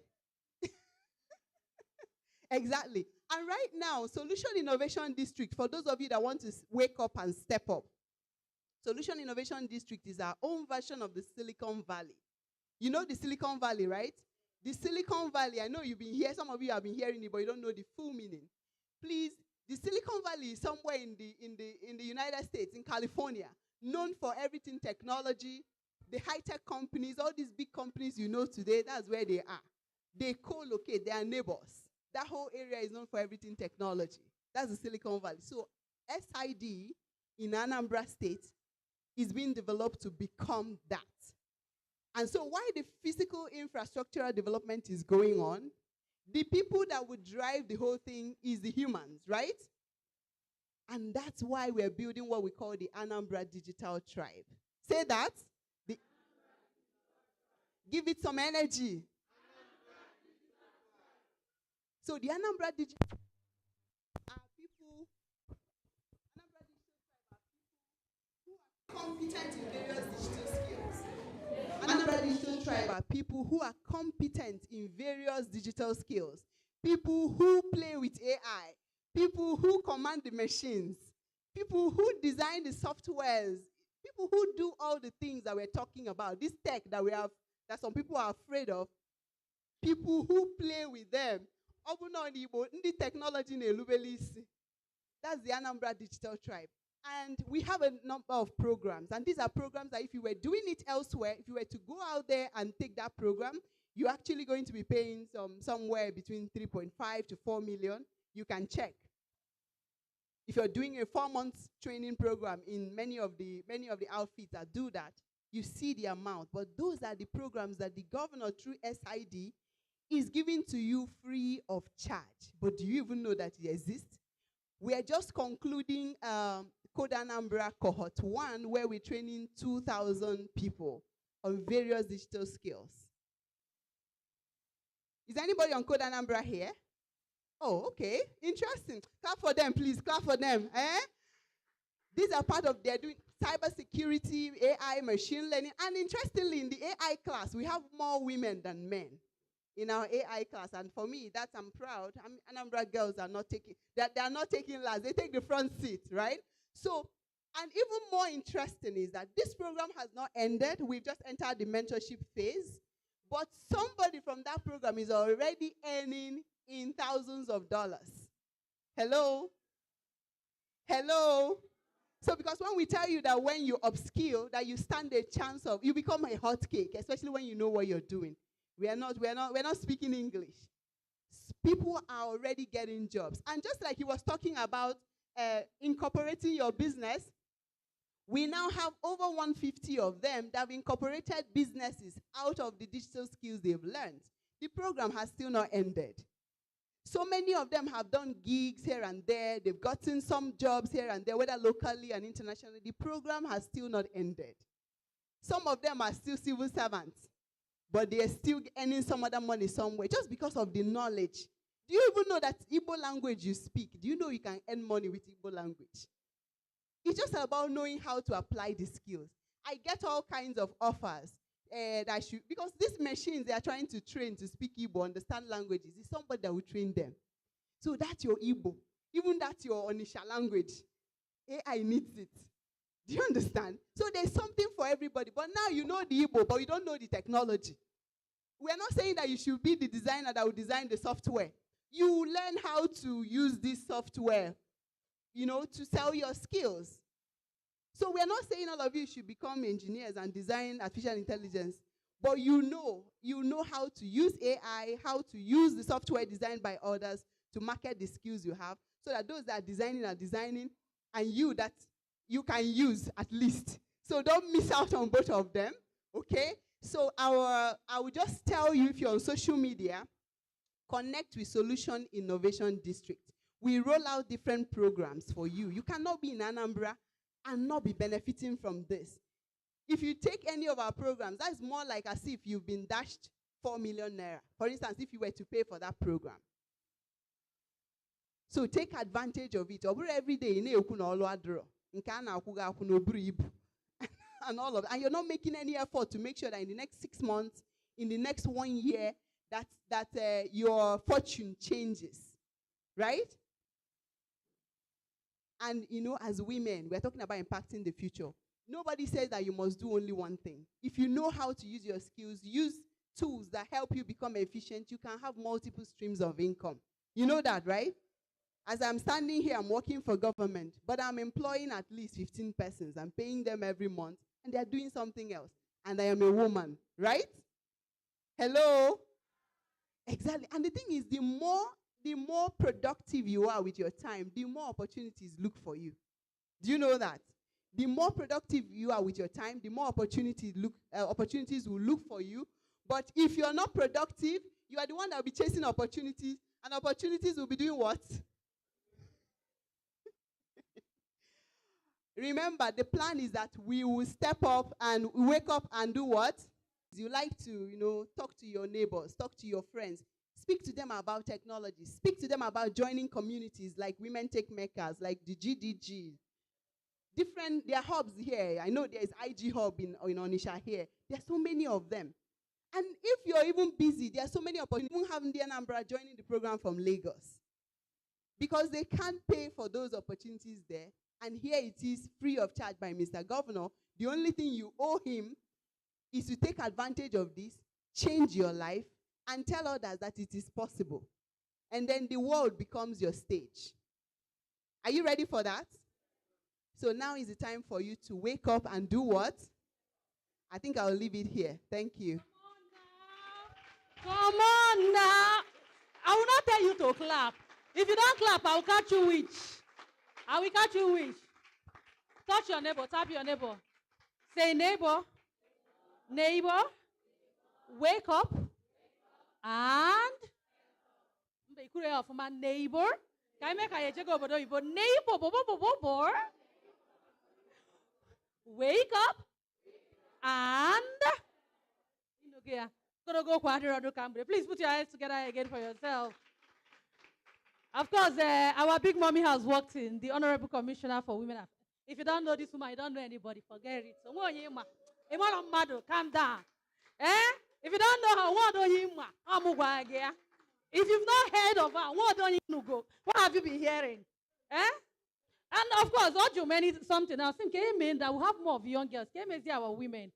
And then I'm supposed to introduce you to something in case you don't know. At Wazobia 93.7 FM, Onitsha, there is one sweet thing we have. I know this is not Wazobia program, but I can mention where. We have what we call Mbada Women Association. Who knows of Mbada Women? Why are you like this? If you are a woman in Anambra anywhere, and you don't know of this group, it's a group where anywhere you are in the world, so far you are a woman. Sorry to the men. Okay, but we teach everything from tech to health. We organize our program. We bring women together. Every day already, we do our meetings on Mondays, 4 to 5. Just listen, tune in. And you can listen to us even online. www.wazobia.fm. We speak both our Igbo, we speak Pidgin, we speak Anja. You don't need to say, Amama school Igbo, and a No, everybody. Bring those doctors, educate women. Many of these things that they get prayer house and now we are anointing all your moon. It might just be one small thing that you don't know. When a professional mentions it, that's what we do. So if you're not following other women, I don't know what you're following. Okay, don't get me wrong. So won't waste your time. I'm inviting Engineer Happiness again. We are going to the panel session. We are learning that. Don't worry. I'm going to ask as well. We have seen 9 of you. So calm down. We got you. We planned for you. We prepared for you. We waited for you. You want to go? Nylon is passing around. Open our door. Calm down. Refreshments. So, madam, clap for her again.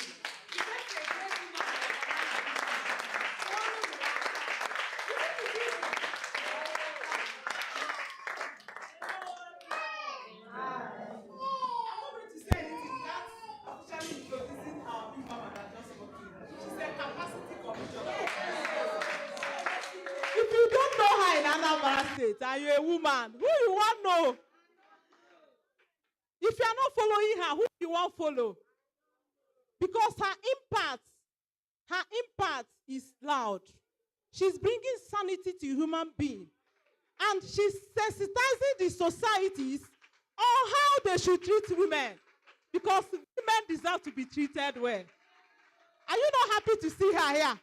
Please, with a standing ovation, do something for our capacity commissioner. Mommy, welcome. And beside her is another woman that is inspiring me. She is the recent appointed permanent secretary for women affairs and social. You understand? So please clap for my mommy. I love her so much. She's quiet. She's a lover of God, and she deserves to be the event, which is panel discussion. We're going to panel discussion, and you know that the theme of this event is Empower the Future. The essence of gathering here is to remind women we are working on. We may, we may have existed, and at the end, we will no longer have people that will come after us. So how do we leverage on this technology as women to impart ourselves, to prepare for the future? That is to prepare our children for what is coming. The Gen Z generation, you know now. So that is how we need to treat this topic. So at this moment, I'm going to be welcoming the special ladies. These ladies are ladies that I respect so much in this ecosystem. And I'm calling the first person, which is Mommy Nina. You know her, she's a popular person here. You know, she's a sport person on the Brilla FM. She's a public speaker and author. She's doing a whole lot. Welcome, ma. And I want to call the next person, which is from Wazobia FM too. Kachi, majority of you will know her. She's one powerful sport chick. So if you're a lady and you are a sport fan, you must know Miss Kachi. So welcome, ma. And without wasting time, I want to also welcome the principal of International Access School here in Tree. She's one woman that I love so much. She supported this event hugely. In fact, she's coming this morning. She brought books. Her books are there. In fact, somebody should bring her the book because Commissioner and my special guest will be going with some of her books. She supported with finance and she brought some swag for us. Welcome, ma. Thank you. Okay. So we're going to be discussing a few topics. We will not waste time. But I will urge everyone seated there, even our special guests, if you have any contribution to this topic, we'll be glad to have you just air it. So I have just 3 questions to ask them. Question I have there. Before then, this panel discussion theme is Empower the Future, as everybody have rightly known. And the questions I have here, the very first question I have here is, with AI as a major part of shaping our world, what will that future look like? And how will we build it? Now we can see that we've talked about AI here, how AI has influenced the workplace, ranging from the medical sectors, the business sectors, even the content writing. The question is, with AI as a major part of shaping our world, what will that future look like? And how will we build it? Thank you, ma. Okay, thank you so much. Thank you. Honorable commissioners and government officials, good to see you. Thank you, Mrs. Happiness. Good afternoon, everyone.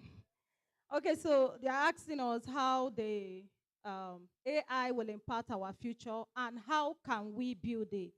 I'm going to start from, I'll just go layman so that every one of us understand. Ms. Chinwokoli stated something here that AI has come to stay and there's nothing anyone can do about it. Now, how do you build it? How do you, first of all, how is it going to impact our future? That's what you asked. Okay, so I don't know if anyone have heard anything about Internet of Things. Internet of Things and the Internet of Things devices. They are just designed automations to make your life easy. And most of them even send signals. It has connection with cloud storage. Before now, nobody understands anything about cloud storage.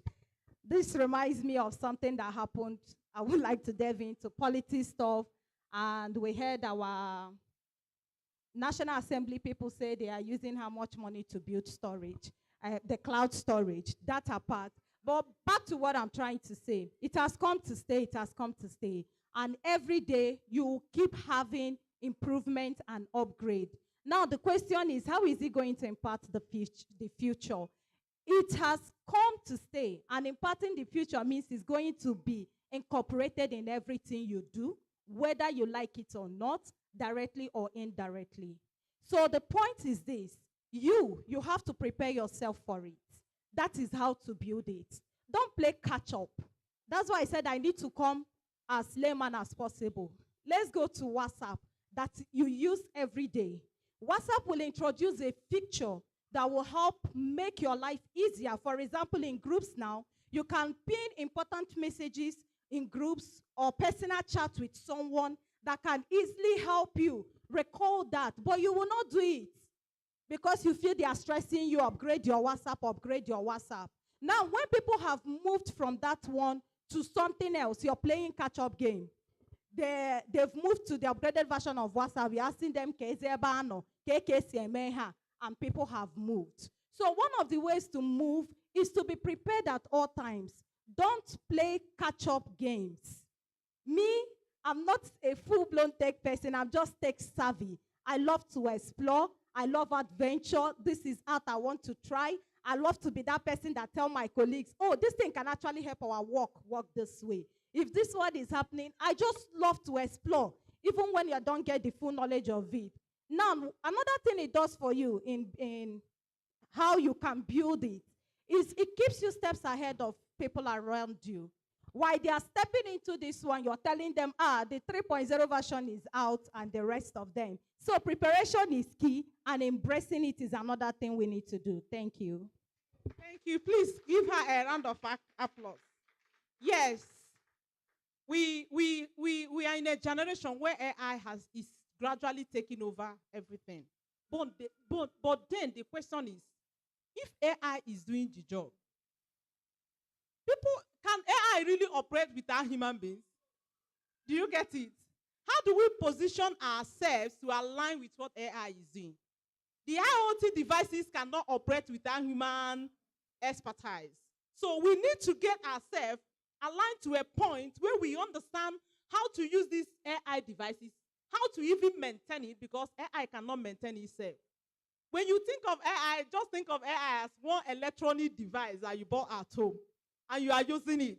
You need to maintain it. You need to use it like human beings. So if you don't align yourself to a future where you need to practically use AI to do everything, you'll be left behind. So get updated, women. Thank you. The next question is, how can we use our skills, creativity, and passion to create positive change and solve the problem that matters to us and our communities? Lady Chinwe. Thank you so much. And I want to thank you specially. And I also want to thank everybody that is seated here. Now, everybody that have spoken, all the speakers that have said well.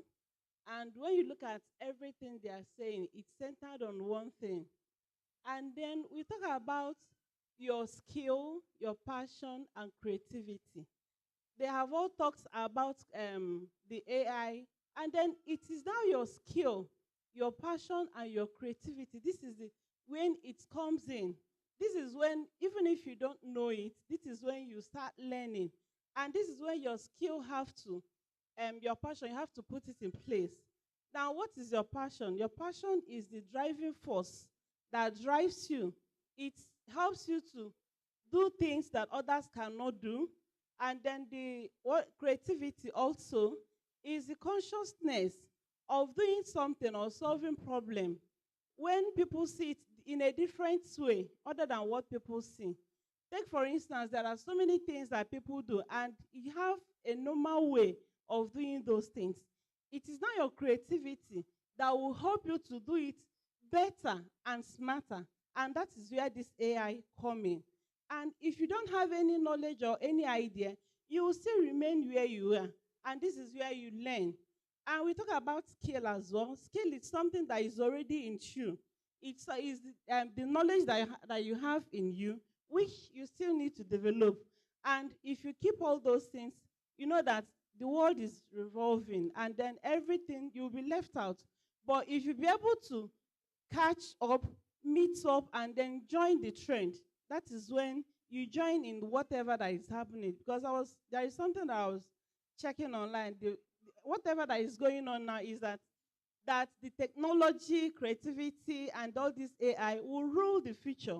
And when you say that you don't know it, like I have a relation that I say you should go and open an account. He said no, that he's not going to open an account. I'm talking about recently, something that happened recently. So his mindset is that all those things is that he's a pastor, and he's thinking that what is that thing they call it? So if you open an account, you belong to that place. So when you try doing having all this mentality and you maintain it, that means the world will leave you behind. And then we in the school system, we also try to introduce all those things to help the children, because when you look at the curriculum, you find out that the government, the education system, they inculcate those things from beginning. Because when you start it from the beginning, that is when the children will know that, yes, this is this, and then they grow up with it. And it will not be a difficult thing for them. So what I'm trying to say in summary is that the theme of this event is to impact in the future. So we try as much as possible to impact.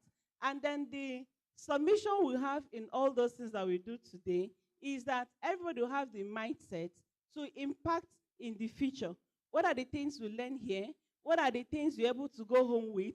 Are you going to dump it there like myself? I'm learning so many things. If I say I'm not learning, I'm lying. I'm learning so many things. And then I've collected like 2 or 3 numbers, and I'm going to make use of it. Hello? I'm going to make use of it, and then I will teach. I will impact, because one of the questions here is, how are we going to solve problem or create with those things? One of the main things is you volunteer. When you learn, you volunteer and do something. And then those things that you are volunteering to do, it becomes part of you, as in you become expert in it. And when you become expert, the next thing is for you to impact. You make sure that before you leave this world, that you impact in someone else. And that is how it will continue to go. Thank you. Applause for her. Yes, in the world of AI, or in an era of tech, we can definitely not solve problem or achieve much without innovation and creativity. That's the summary of it. That as women who are now in this ecosystem, or who are aspiring to be in this ecosystem, that our motive and our attention is to what? Solve problems. Like I keep telling people my story, why I started a tech firm. I came to this Onitsha. I was working as an IT manager somewhere. But I observed something, that a whole lot of graduates coming out don't know how to use ordinary Google Doc. They lack basic tech skills. Do you understand? Imagine a master's degree holder that came to my office then to work as a secretary. He couldn't use computer. He was sacked. I said, okay, I'm going to create an IT firm that will focus on solving that problem, which is trying to get young ladies. My focus is on ladies because I'm women, but I'm doing for guys that are ready, who can then train free on some of the tech skills. And then I have to partner with stakeholders to help them find job. I started it 3 years ago, and it's working. And currently now, we have helped over 100 ladies find alignment here in Anambra State and beyond. That is creativity. That is you using your skill to create and solve problem, and it has to come through innovative thinking. That is why we are here, ladies. Don't just focus on salary. You saw what our Ebu, when she said that, I said, yes, she's working, but she's paying salary to 15 other persons. Are you just working and depending on the salary, or inside that salary? I created my IT firm when I was working. It was from there that I discovered a problem. So now the question is, you as a tech lady here in Onitsha, you've worked severally here. Is there a problem that is a pinpoint to you, as in that you felt that you can solve? Like the other lady that introduced her, she said she's a herpreneur. That's my first time of hearing that kind of a thing. Herpreneur. It's a creative kind of a thing. She's being creative. So what we are saying here, the essence of some of this program we are doing is to motivate you to think above board. Don't just remain where you are. Move a step upwards. Don't evaluate yourself based on where you find yourself yesterday. Keep moving. Keep, going high. Don't bring that. You saw when Ife was speaking. Ife talked about the life she was living before we met. But she was bold enough to come to me. She came to my office. Let's partner. How can we help ourselves? See my problem. 2 heads are usually better than one. We join our head together. She started realizing, sorry, 2 heads. 2 good heads. Okay, even when one good head jam a bad head, she can realign that bad head. That's why we are here. Someone can be here having that bad head, and you met someone that have a good head here. Why not go and meet the person? Collect the person's number. Become friend with that person, and then your own head will get aligned. Thank you. The next person is our sports chick. So the question I have for you, sorry, let me open my phone. The question I have here is, okay, which is going to be the last question before we now take contribution from the audience. How do we inspire the next generation of women in tech, who will continue to impact the future with their own ideas and innovation? How do we inspire them? Yes, I know, I understand. I've been there where you did it. Before Miss Chinwa, I keep referencing her because before she came into the face of what we are doing, I was already getting discouraged. Honestly, to be very frank, I'm just confessing. For what we are doing, we organize tech events, we invite dignitaries. They will not come. They don't recognize us. It was in her face that Anna said, she will call us to attend the event with government dignitaries. That's inclusiveness. So the question is now, how do we inspire the next generation of women in tech who will continue to impact the future with their own ideas and innovation? Because, we will definitely do our own and step out. So how do we plan for that and definitely execute it? Thank you. Hello, everyone. To inspire, to feel someone with desire, to feel someone with the confidence to want to do something, that is simply to inspire. And how do we inspire? These current women in tech, you all have a lot to do. This kind of program is like, I don't know how I feel being here and then getting into this space and knowing that women are actually out here. When we talk about women empowerment, people want to come out and receive money. And then there is this stereotype around some kind of jobs. There are these stereotypes around some kind of jobs. I'm speaking from experience. My name is Kachi Okafo. Let me start afresh. I'm a FIFA and CAF certified sports broadcast journalist. If that rings a bell. I'm into administration. I'm an administrative assistant with Unizik. And I am an OAP with Wazobia FM. If that makes sense. There is no limit. So that stereotype of, I'm already doing this one. This is my own field. I cannot delve into. When Miss Chinwa was speaking, did you hear where she came from? Economics background. And then she jumped into a whole lot of other things. If you check out a whole lot of ladies in tech today, you will know that they started from somewhere that is not even some kind of tech background. So who said that you cannot move from where you are and enter into all those other things? But it is these ladies that are in tech today that will now use themselves as examples, talk about their own stories. There are times whenever we talk about tech, we always think about this lady, Lady Cheryl. She's the COO of Facebook, Chief Operating Officer of Facebook. Like, she seems very far away. But now, Miss Chinwe is here in the hall. Live example. This is Lady Happiness. Live example. But they need to put out their stories. We're talking about how to inspire the next generation of women. If their stories are not out there, these other women will not be inspired to key into what they are doing. And then they also need to work with networking. She came to our program. I'm a member, I'm one of the executives of Mbada Women Association of Wazobia FM. We had a program, we invited her. She came. While she was coming, she came with her husband. The husband part, let me keep it there. But then she honored our invitation. And then we became friends. Before then, we already knew her somehow. But that connection brought her now publicity of this event on Wazobia FM. So you need to, this community idea is very good.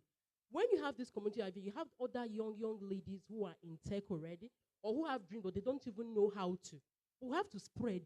You see, this news information is key. A lot of things that Sir talked about, so many people here don't even know about it. They've not even heard it before because of the dissemination of information. So we have to mix very well. Tech and media will have to work together so that the coming generation of tech girls, tech ladies, I am very particular about women, and she is. So we can always network. When I talked about that she came to that event with her husband, it meant a lot to me. Some people would want to come to this program just because Mr. Chinameren's picture is here. Or was it okay? It is a stereotype thing. We're trying to shatter the glass ceiling, but this is our reality. So when men like this join us, it also gives you this courage to push. When men like this also try to teach women, tell women of the importance of this tech so that people wouldn't feel like they are leaving behind. So many people will be left behind, unfortunately. But don't get caught up. Don't get caught up. These tech ladies who are doing these things now, it's not easy for them. But how they can impact and inspire the future generation is that they just have to keep pushing themselves, keep being out there, and keep collaborating with the right people and with the right channels. Thank you very much. Please clap for her. She nailed it. Honestly, she nailed it. The fact remains that the storytelling must be there. The success story is what will inspire those young ones. It's what is going to inspire them that there is future in what we are doing. And that is why sometimes we organize events like this, where we will now come to talk about personally, telling little about our story. Like when I was giving the opening address of this event, I tell little stories about myself, right? From when I was a teenager in primary school, where this started, from primary school to secondary school, and where I am today. So that is it. So we need to tell the story, and we are also calling on the writers to give us the opportunity to tell the story. Like Wazobi FM, they are the right body.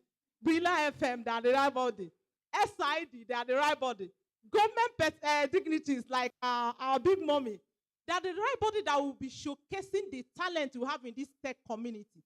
To tell the world that Anambra is not left behind in tech. Anambra have talents. So by the time we begin to spill it out, that we have this kind of personalities coming up from Anambra, and that our tech ladies, they are not just they are doing tech, they are successful in tech. It will inspire a whole lot of young ones coming up. So I don't know if there is someone in the audience that has contribution or wanting to. Okay. Person. You want anybody? Okay, just her. Okay. Hello, everyone. I really do think that we're not making enough noise about this tech when it comes to women. As far as I know, I think this is the miracle in our word. I've listened to all of the speakers, and she talked about the glass ceiling, what we all know about merging marriage, merging family and career. I am one person that has always believed, that was before I founded Hairpreneur, I always believed that women should not, in the name of career, abandon her marital roles, her children and all. And at the same time, those things should not be an excuse. You wouldn't live to your highest potential. So tech for me, okay, I was having a conversation with my husband some time ago, and he said, babe, it's like you need to see how you can enter into this health sector, nursing and stuff, based on JAPA plans now, that there's more opportunity. I said, well, that's good. But have you heard nurses, ordinary caregivers in UK, some of them taking more than 2-3 jobs just to sustain themselves, and there is not even time for the family. I said, as far as I know, I can imagine a time where I would have to sit in my home office, working with like 3-5 corporations all around the world, in Germany, in Singapore, in Italy, while earning in multiple foreign currencies and still be able to provide for my home and still take care of the family. So as far as I know, tech self na women na get them. I think that this tech is something that is even meant for women. So this is it's savvy. Kobi the raw tech savvy. Tech and hugi. You just have to find a way to align. After we cry, we are not tech savvy, my dear. The system is there for 2 years now. Shebi will not do the work. Go home now if you are not tech savvy. What am I trying to say? An average Anambra woman who got like we used to run from math, someone go to art classes. That's where me and my colleagues are. Because here engineering, all these men should go first. Times have changed. I thought you knew. And I've told you, like I said, me, I'm not making mistake. I don't have right to judge my parents for their mistake. But I see it as an what? Assignment to do better. I'm raising my daughter. So dumb baby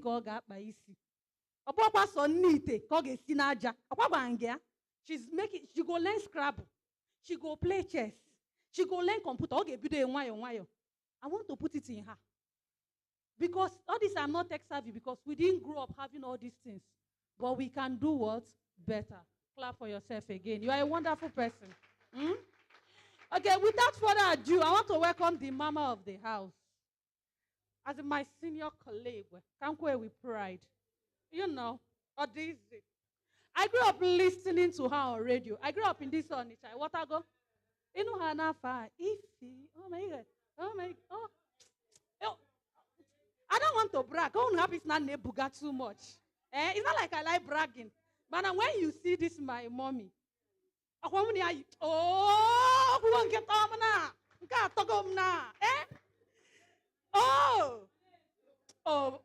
Oh, no, bless you. This mommy, I want to welcome.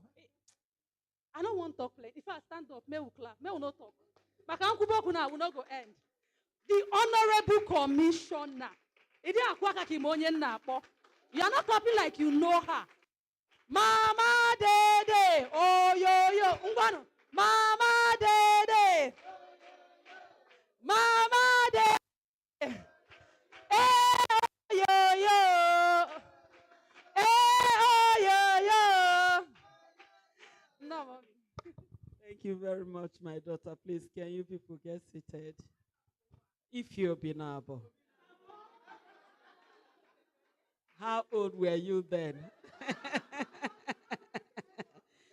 Maybe at the end of the day, I could see Ipom if you're Binabo. Agamazagi. That's it. Okay, my children, you're highly welcome to this wonderful opportunity. I call it wonderful opportunity because there's one Igbo adage that says, is that not true? Good. We were not opportune to have this kind of exposure you're having now. If people like us, and you know, no technology, and we are trying to catch up, at least, struggling. At times, I will call her. My daughter, come, show me this one. How can I handle this particular one? Because because of her knowledge. You know, they say knowledge is power. And the water that's the girl there. She's one of the ESCO members. Not because of her age, but because of what she has here. Because of her exposure, she is there with us. And she's doing wonderfully well. So what will stop you people from having this knowledge? Let me tell you, you don't have to limit yourself. During our own time, anybody waste me no say, I tear eyes positively.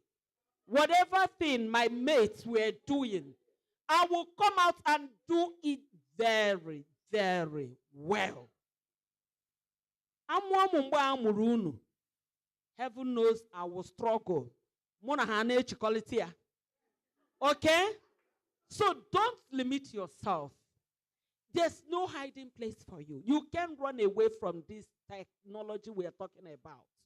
Everything is technology, technology, technology.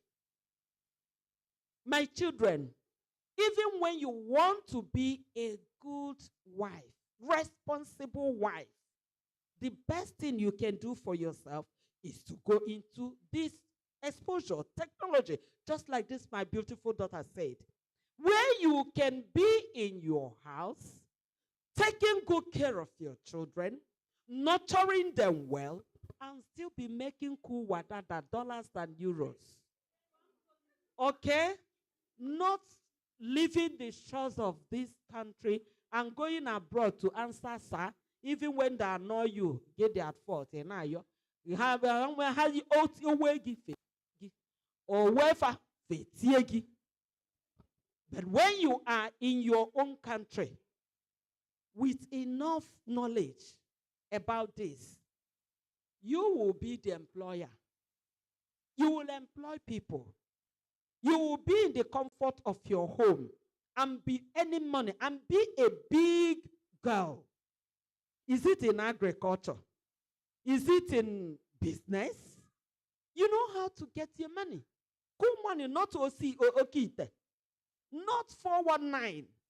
These are things, Mr. Governor, Professor Chukwumacha Soludo, is making you people to know about, to help you.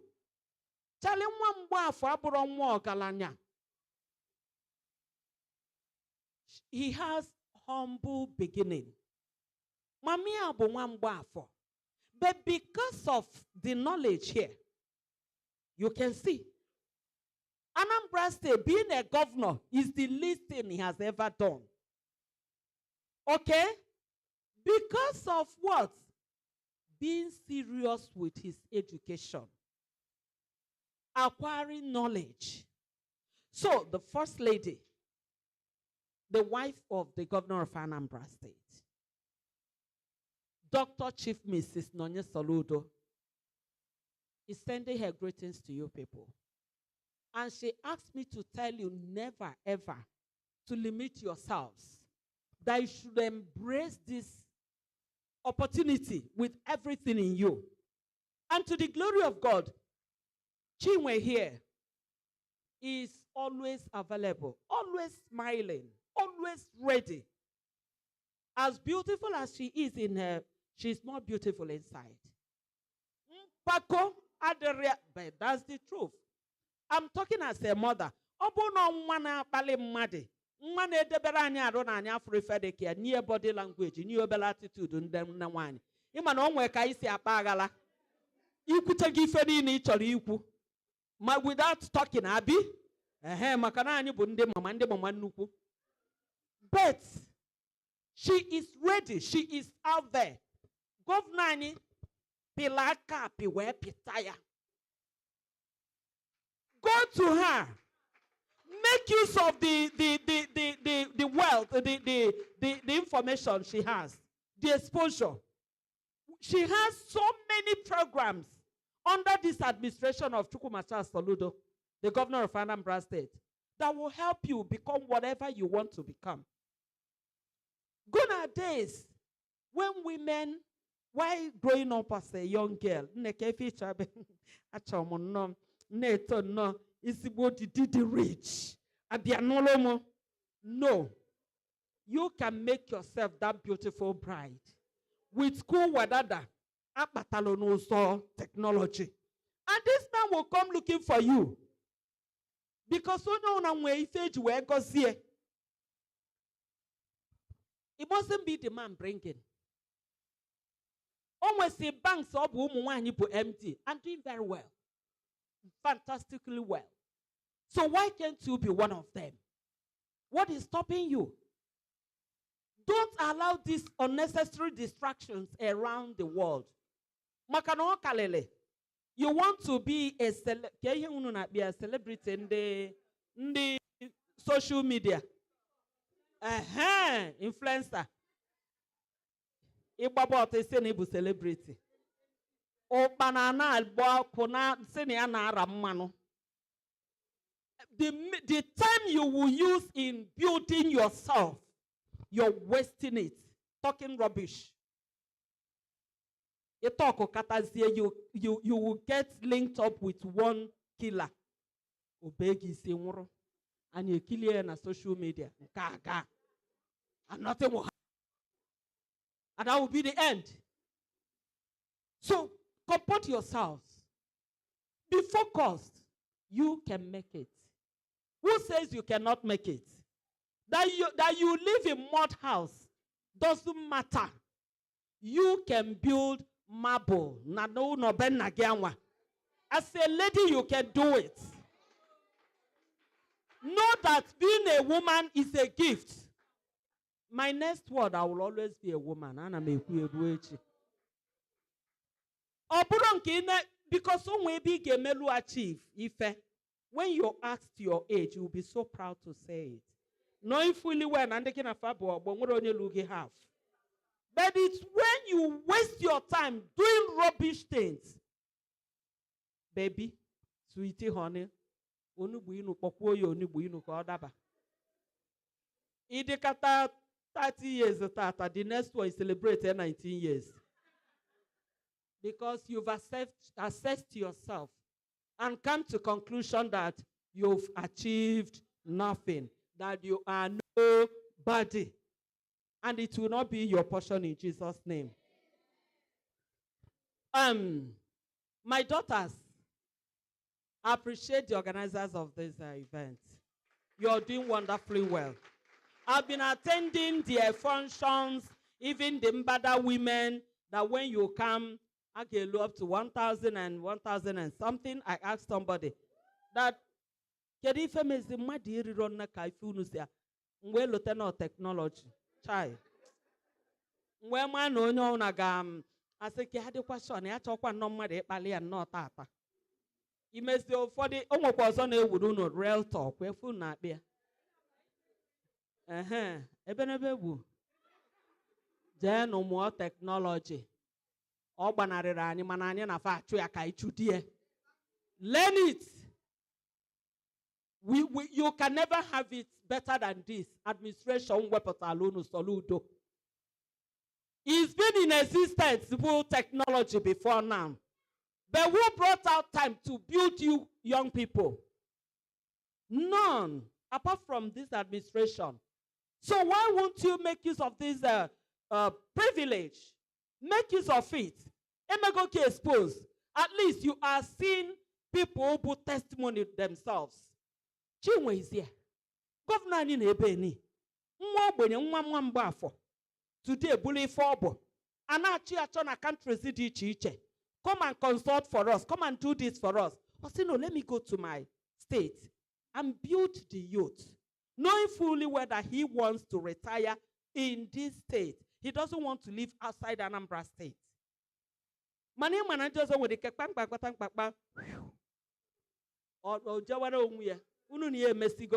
but this is somebody that wants to stay with you, with your children, with everybody. Can you tell one family? So let's keep supporting the administration of Chukwumacha Soludo, Professor, the governor of Anambra State, in all the opportunities he's giving to people, not just you people, he's giving to us mothers. And he's so intentional in making sure that policies he's marshalling out will favor women. Also that, now since that Niam with so much trust on women. No anything no secret or position. You don't want fraud, the right word, rascality of any type. Give that position to a woman. That he has done it and we have proved him right. Empowerment. You've not seen anything. More are still coming under this administration. So my children, not in Nebu, no Fuma. Mbasi election. All of us will marshal out. Onye liliji kanga bodiji. Onye melomo malu no enwere ife di etu anyem the opportunity na you might go vote for. Onye na akwunne na nna m ụgwọ ọnwa ya ka mma atụnyelụ. These are things he ga-ebu n'obi gị. 20,000 egolu one vote. kee ya by 4 years. Ego one ka ọ bụ one day. Ka ịgwa m maka mbọsị enwekwa ike go unu vote 20,000. At the end of the day, eji na ele nne gị kokoroko. That is the end of my. Thank you very much. Akwụkwọ na aka biko zienu. Please clap for my mommy. Akwina ha anu ya. We're about to cut the cake.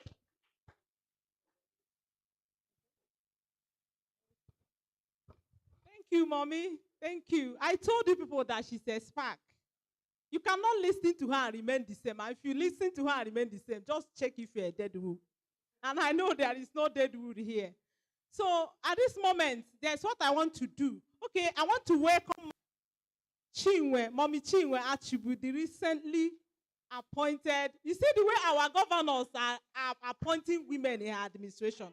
She's not sidelining them. So just take a look at the way she's selecting them. Mommy, please, come and say hi to the women. We are so proud of you.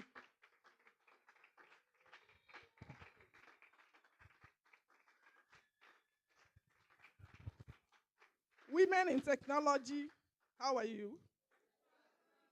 I think I've seen you people sometime, but as Director, Science and Technology. A woman, Director, Science and Technology. We're moving on with Chinwe.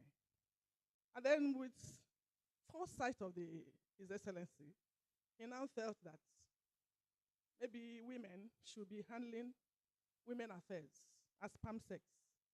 Because when it concerns women and you put men there, there's really a limit to what they can do.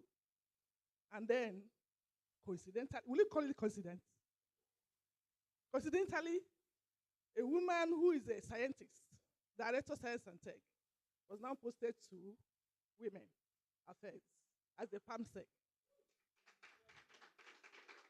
Have you seen the importance of understanding that when you train a woman, you train women?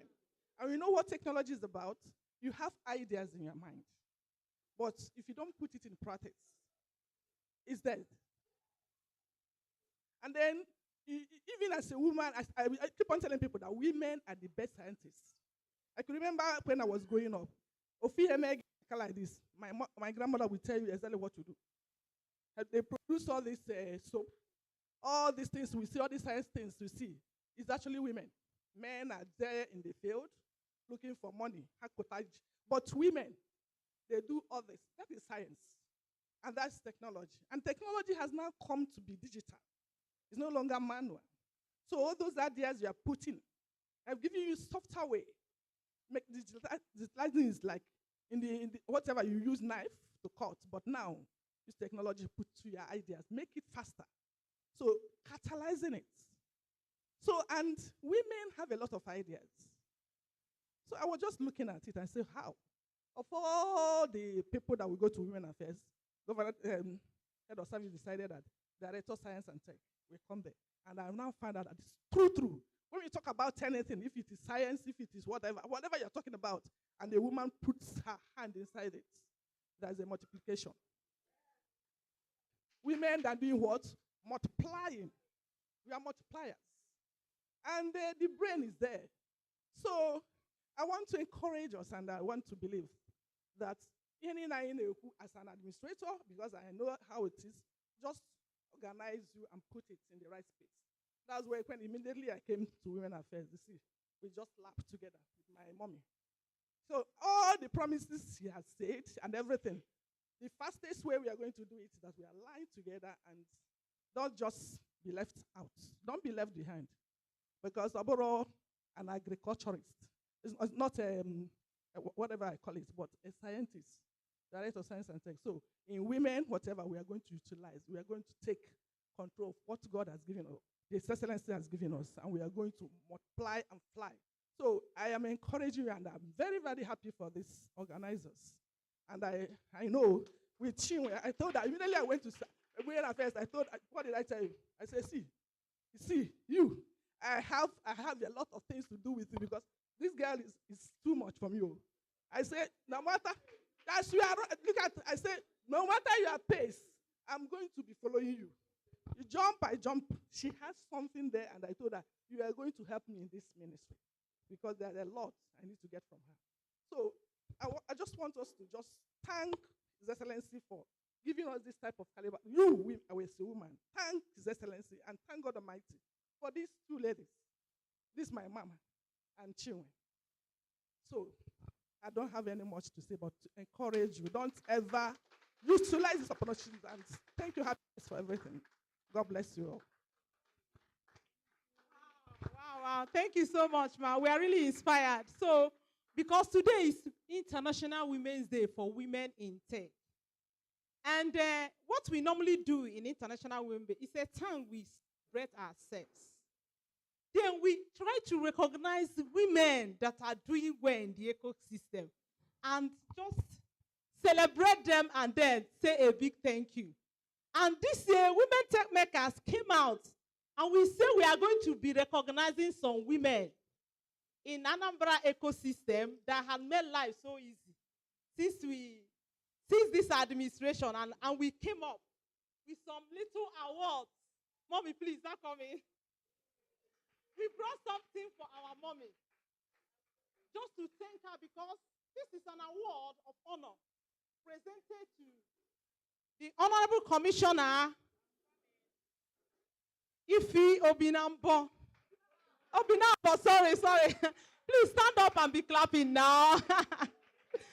The Commissioner for Women Affairs, in recognition of her commitment in fighting for the rights of Anambra women and aligning the women to refocus. She reshapes the women and she aligned them to refocus. So on this day, we present this award to tell her, mommy, we are seeing what you are doing, and we just want to say, well done. Continue to do more. Thank you, ma. Thank you, ma.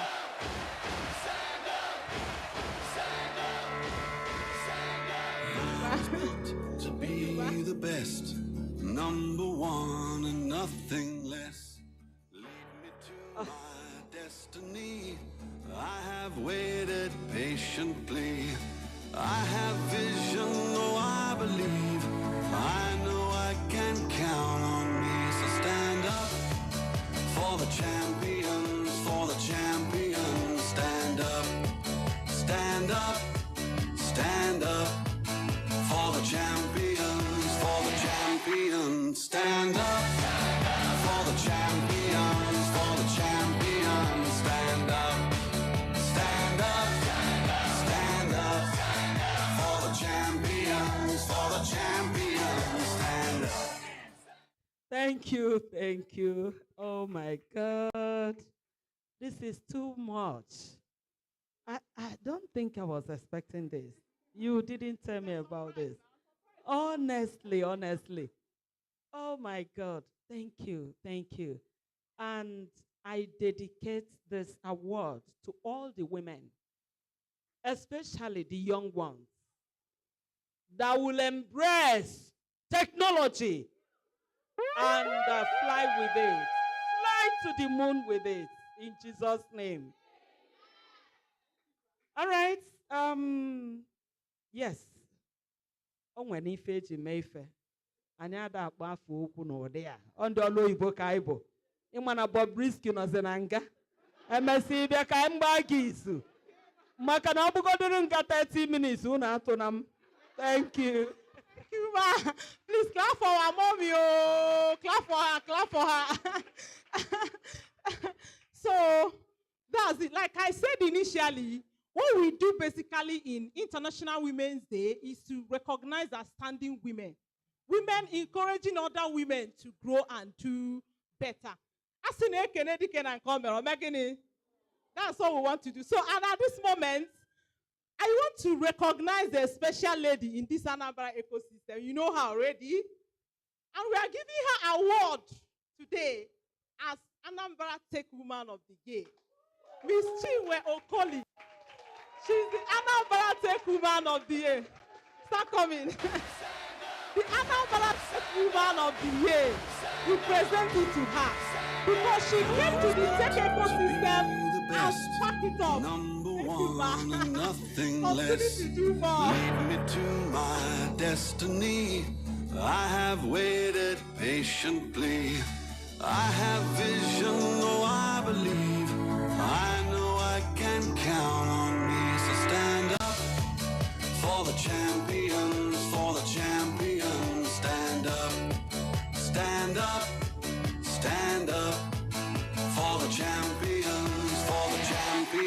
Stand up for the champions, for the champions. Stand up, stand up, stand up for the champions, for the champions. Stand up, stand up, stand up, stand up.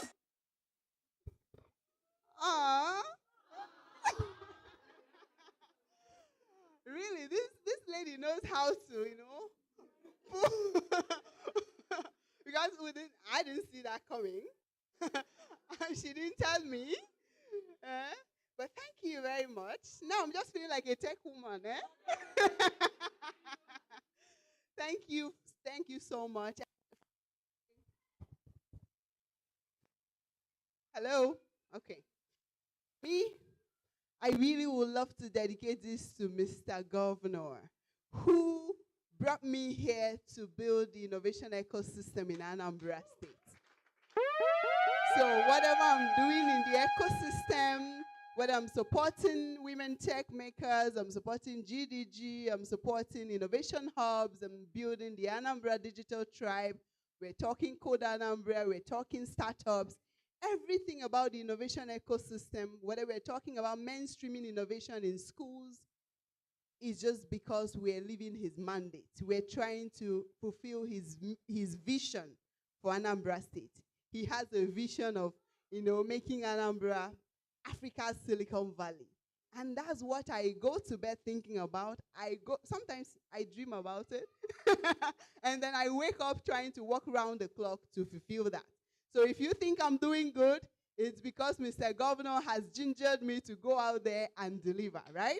And that's exactly what I'm doing. So I dedicate this to him. And now, this is not now coming just to me, but you can see some of my team members here. I have Ike, the SSA, and I have Chimdalo here. I also have, I think I saw Somadina as well. So some of my team members are here who are working round the clock to do this, right? You may know only me, but I have some other people working behind the scenes to make this happen. So thank you to you and your team. And just like Madam Commissioner said, the solution team, we don't make announcements. But you have my support always, yeah? You have my support always. And to all of you that are here, let me just seize this opportunity to say one thing I forgot. I saw Somto in this hall. Somto, please raise your hand. Please turn and see her. Have you seen her? Come. Somto, is it Ajumobi? Akujurobi. Yeah. Do you know her? Yes, okay. So Somto is the community manager for 3MTT. You know 3MTT, right? Yes. So, okay, it's better you said no, so that we'll explain it to you. So, part of what we are doing is to make sure whatever the state has for you, we bring it to you. Whatever we see at the federal, we attract it, bring it here. And if we see the one happening outside the country, we'll bring it here for your benefit, right? So the 3MTT is the federal government initiative, 3 million tech talents. And in Anambra State, it's not about digital skills training still by the Office of the Minister for Communication, Innovation and Digital Economy. That's Batun Tijani. So she is the community manager for Anambra State for that 3MTT. I know some of you here applied for that, I know. So you applied.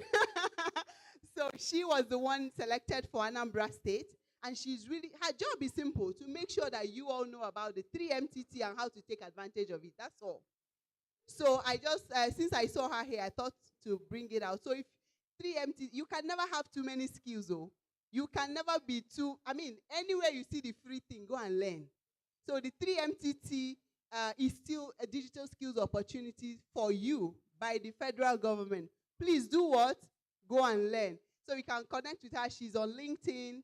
That is Somto, right? You want to tell us what the next batch is starting? Okay, we'll be commencing the next cohort. That is cohort 2. That's in 2 weeks' time. In 2 weeks' time. You can connect with her on LinkedIn because she will announce it. And, these ladies, they connect because immediately she came to me, asked, do you know happiness? She said, yeah. I asked her, are you coming to this event? She said yes. I said, okay. So I'm happy to see her here. So the women, the young women that work in the ecosystem, and even the young boys, we try to form that that cluster. Let me put it that way. So please watch out for the programs coming out. And let me close it here by telling you, technology is too important for you not to know what you're doing, for you not to be part of it. And for the women, it's too important for you to leave it alone for the guys.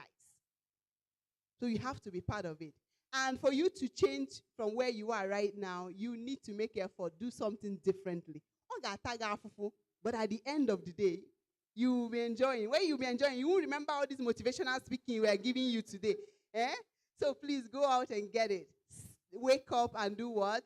Step up. Thank you very much. Wow, thank you, Ma. Thank you so much. So we're going to go to the next one, which is, you know, in Anambra State, the governor made all of these things palatable and easy for us. Without him, we wouldn't have been here. You can see the governor's wife was supposed to be here, but just that she couldn't make it. She reached out. But not manning down, we have a presentation too for the governor's wife, and Chinwe is here to receive on her behalf. So, at this moment, we're making Women Techmakers Onitsha is presenting this award of appreciation to Her Excellency, Dr. Mrs. Nonye Soludo, for creating an atmosphere for the tech communities in Anambra State to drive. In fact, behind every successful man, there is a woman. So if governor created that palatable atmosphere for us to drive, it means that the wife is in full support. And so we are sending our message to her, even though she's not here, through her special daughter. Okay, sorry. Through our mommy, capacity mommy, the commissioner for women affairs. Mommy, please, Mama Nambarozi, and the Women Techmakers. Even though that she should continue to do well, that we are seeing all that she's doing. Thank you, Ma, in absentia.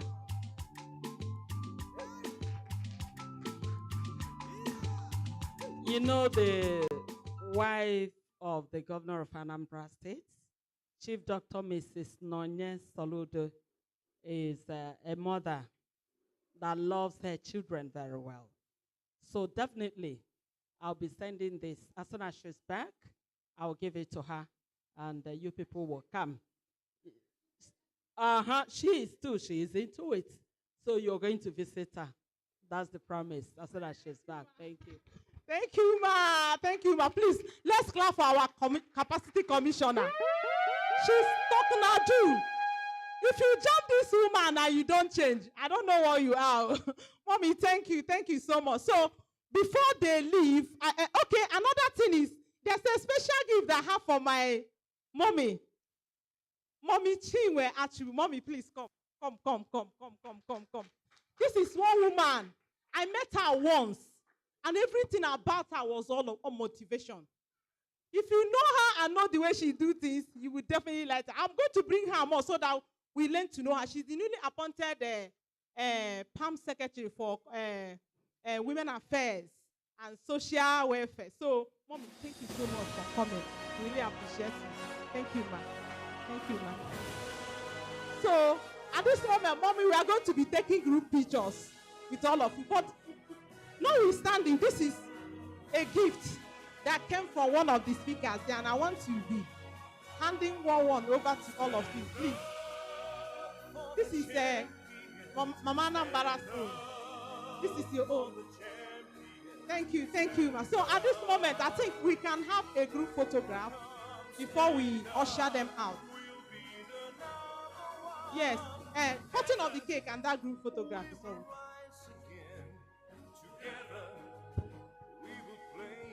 Please put your hands together. I hope we are making progress. Don't worry, our time is not waiting. It's time to cut the cake. Please, all our panelists, all our speakers, let's join Mommy. Let's cut the cake. Oh, please, forward.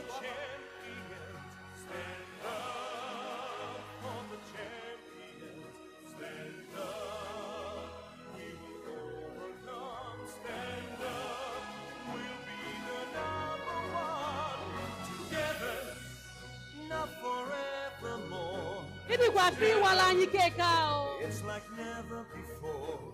Together. All right, we are cutting at the spelling of WTM, Onitsha. Are you ready? Are we ready? Give me a wonderful W. Give me a tantalizing T. And give me a M. Put your hands together again. Thank you very much. Thank you very much. You can take group pictures. Pictures. Ungwanu. When we get this one, let's take it badge by badge. Can we do it badge by badge?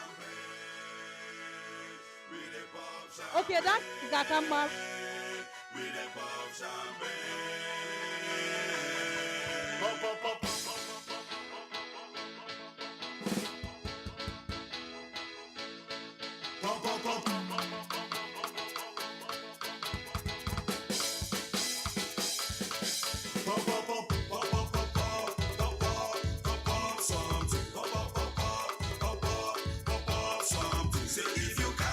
Calling organizers, I hope we had a wonderful time.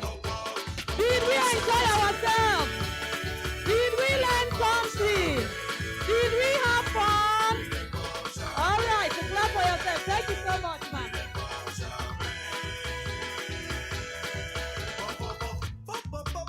Make you pop champagne. Make you pop champagne. I said, paparazzi. When I did pop champagne.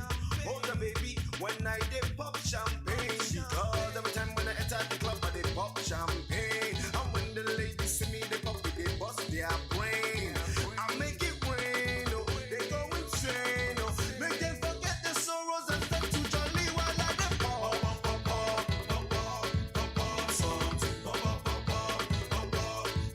something. Say if you carry and you know it, make you pop something.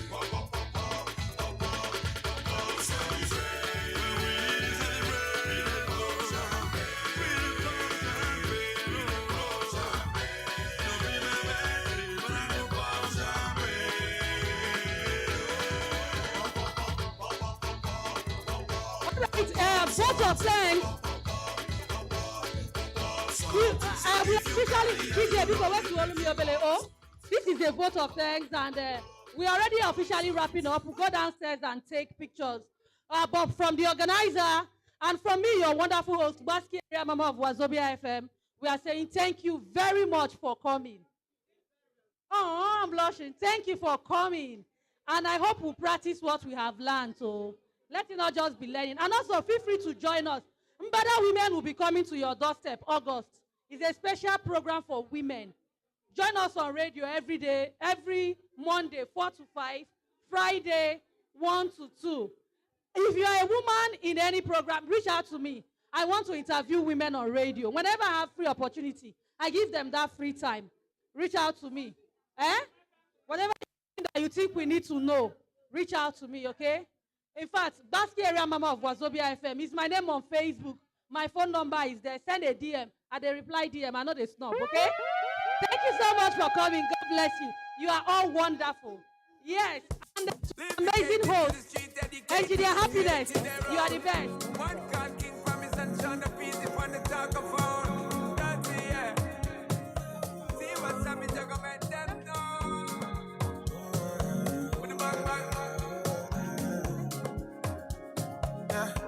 I'm at the point in life, if you understand me or not, misunderstand me or not, me, I'm okay. I'm okay. And if you think I'm wrong or not, long as it's what I want, me, I'm okay. I'm okay. 'Cause who are you to judge me like say you be holy past? Okay, for some of you that wants to join GDG Onitsha and WTM, you can always reach out to me. Maybe before you go from this event, you can always reach out to me. I will provide you a means to join our WhatsApp group, and where we share all updates about the tech community and our future events. And then if you want to join the WTM WhatsApp group, you can always walk up to our Mommy Happiness here. Okay? And then And then if you want to learn, if you want a working space in Onitsha, where you can come and learn whatever test skill you are interested in, or to work from there as your working office, you can always come to IG Hub Onitsha. IG Hub Onitsha is located at number 39 New Market Road, Onitsha. This is our stand there. You can look at there for contacts, any number that you want to. You can approach me if you want to. If you want to come to IG Hub and you don't know who to talk to, you can talk to me. Okay. So IG Hub has been the traditional partner of GDG Onitsha, and you have a lot to gain if you join the IG Hub community in Onitsha. Okay. My phone number is 070 62 68 5682. The name is Kenneth. I'm one of the co-leads of GDG Onitsha. I'll call the number again.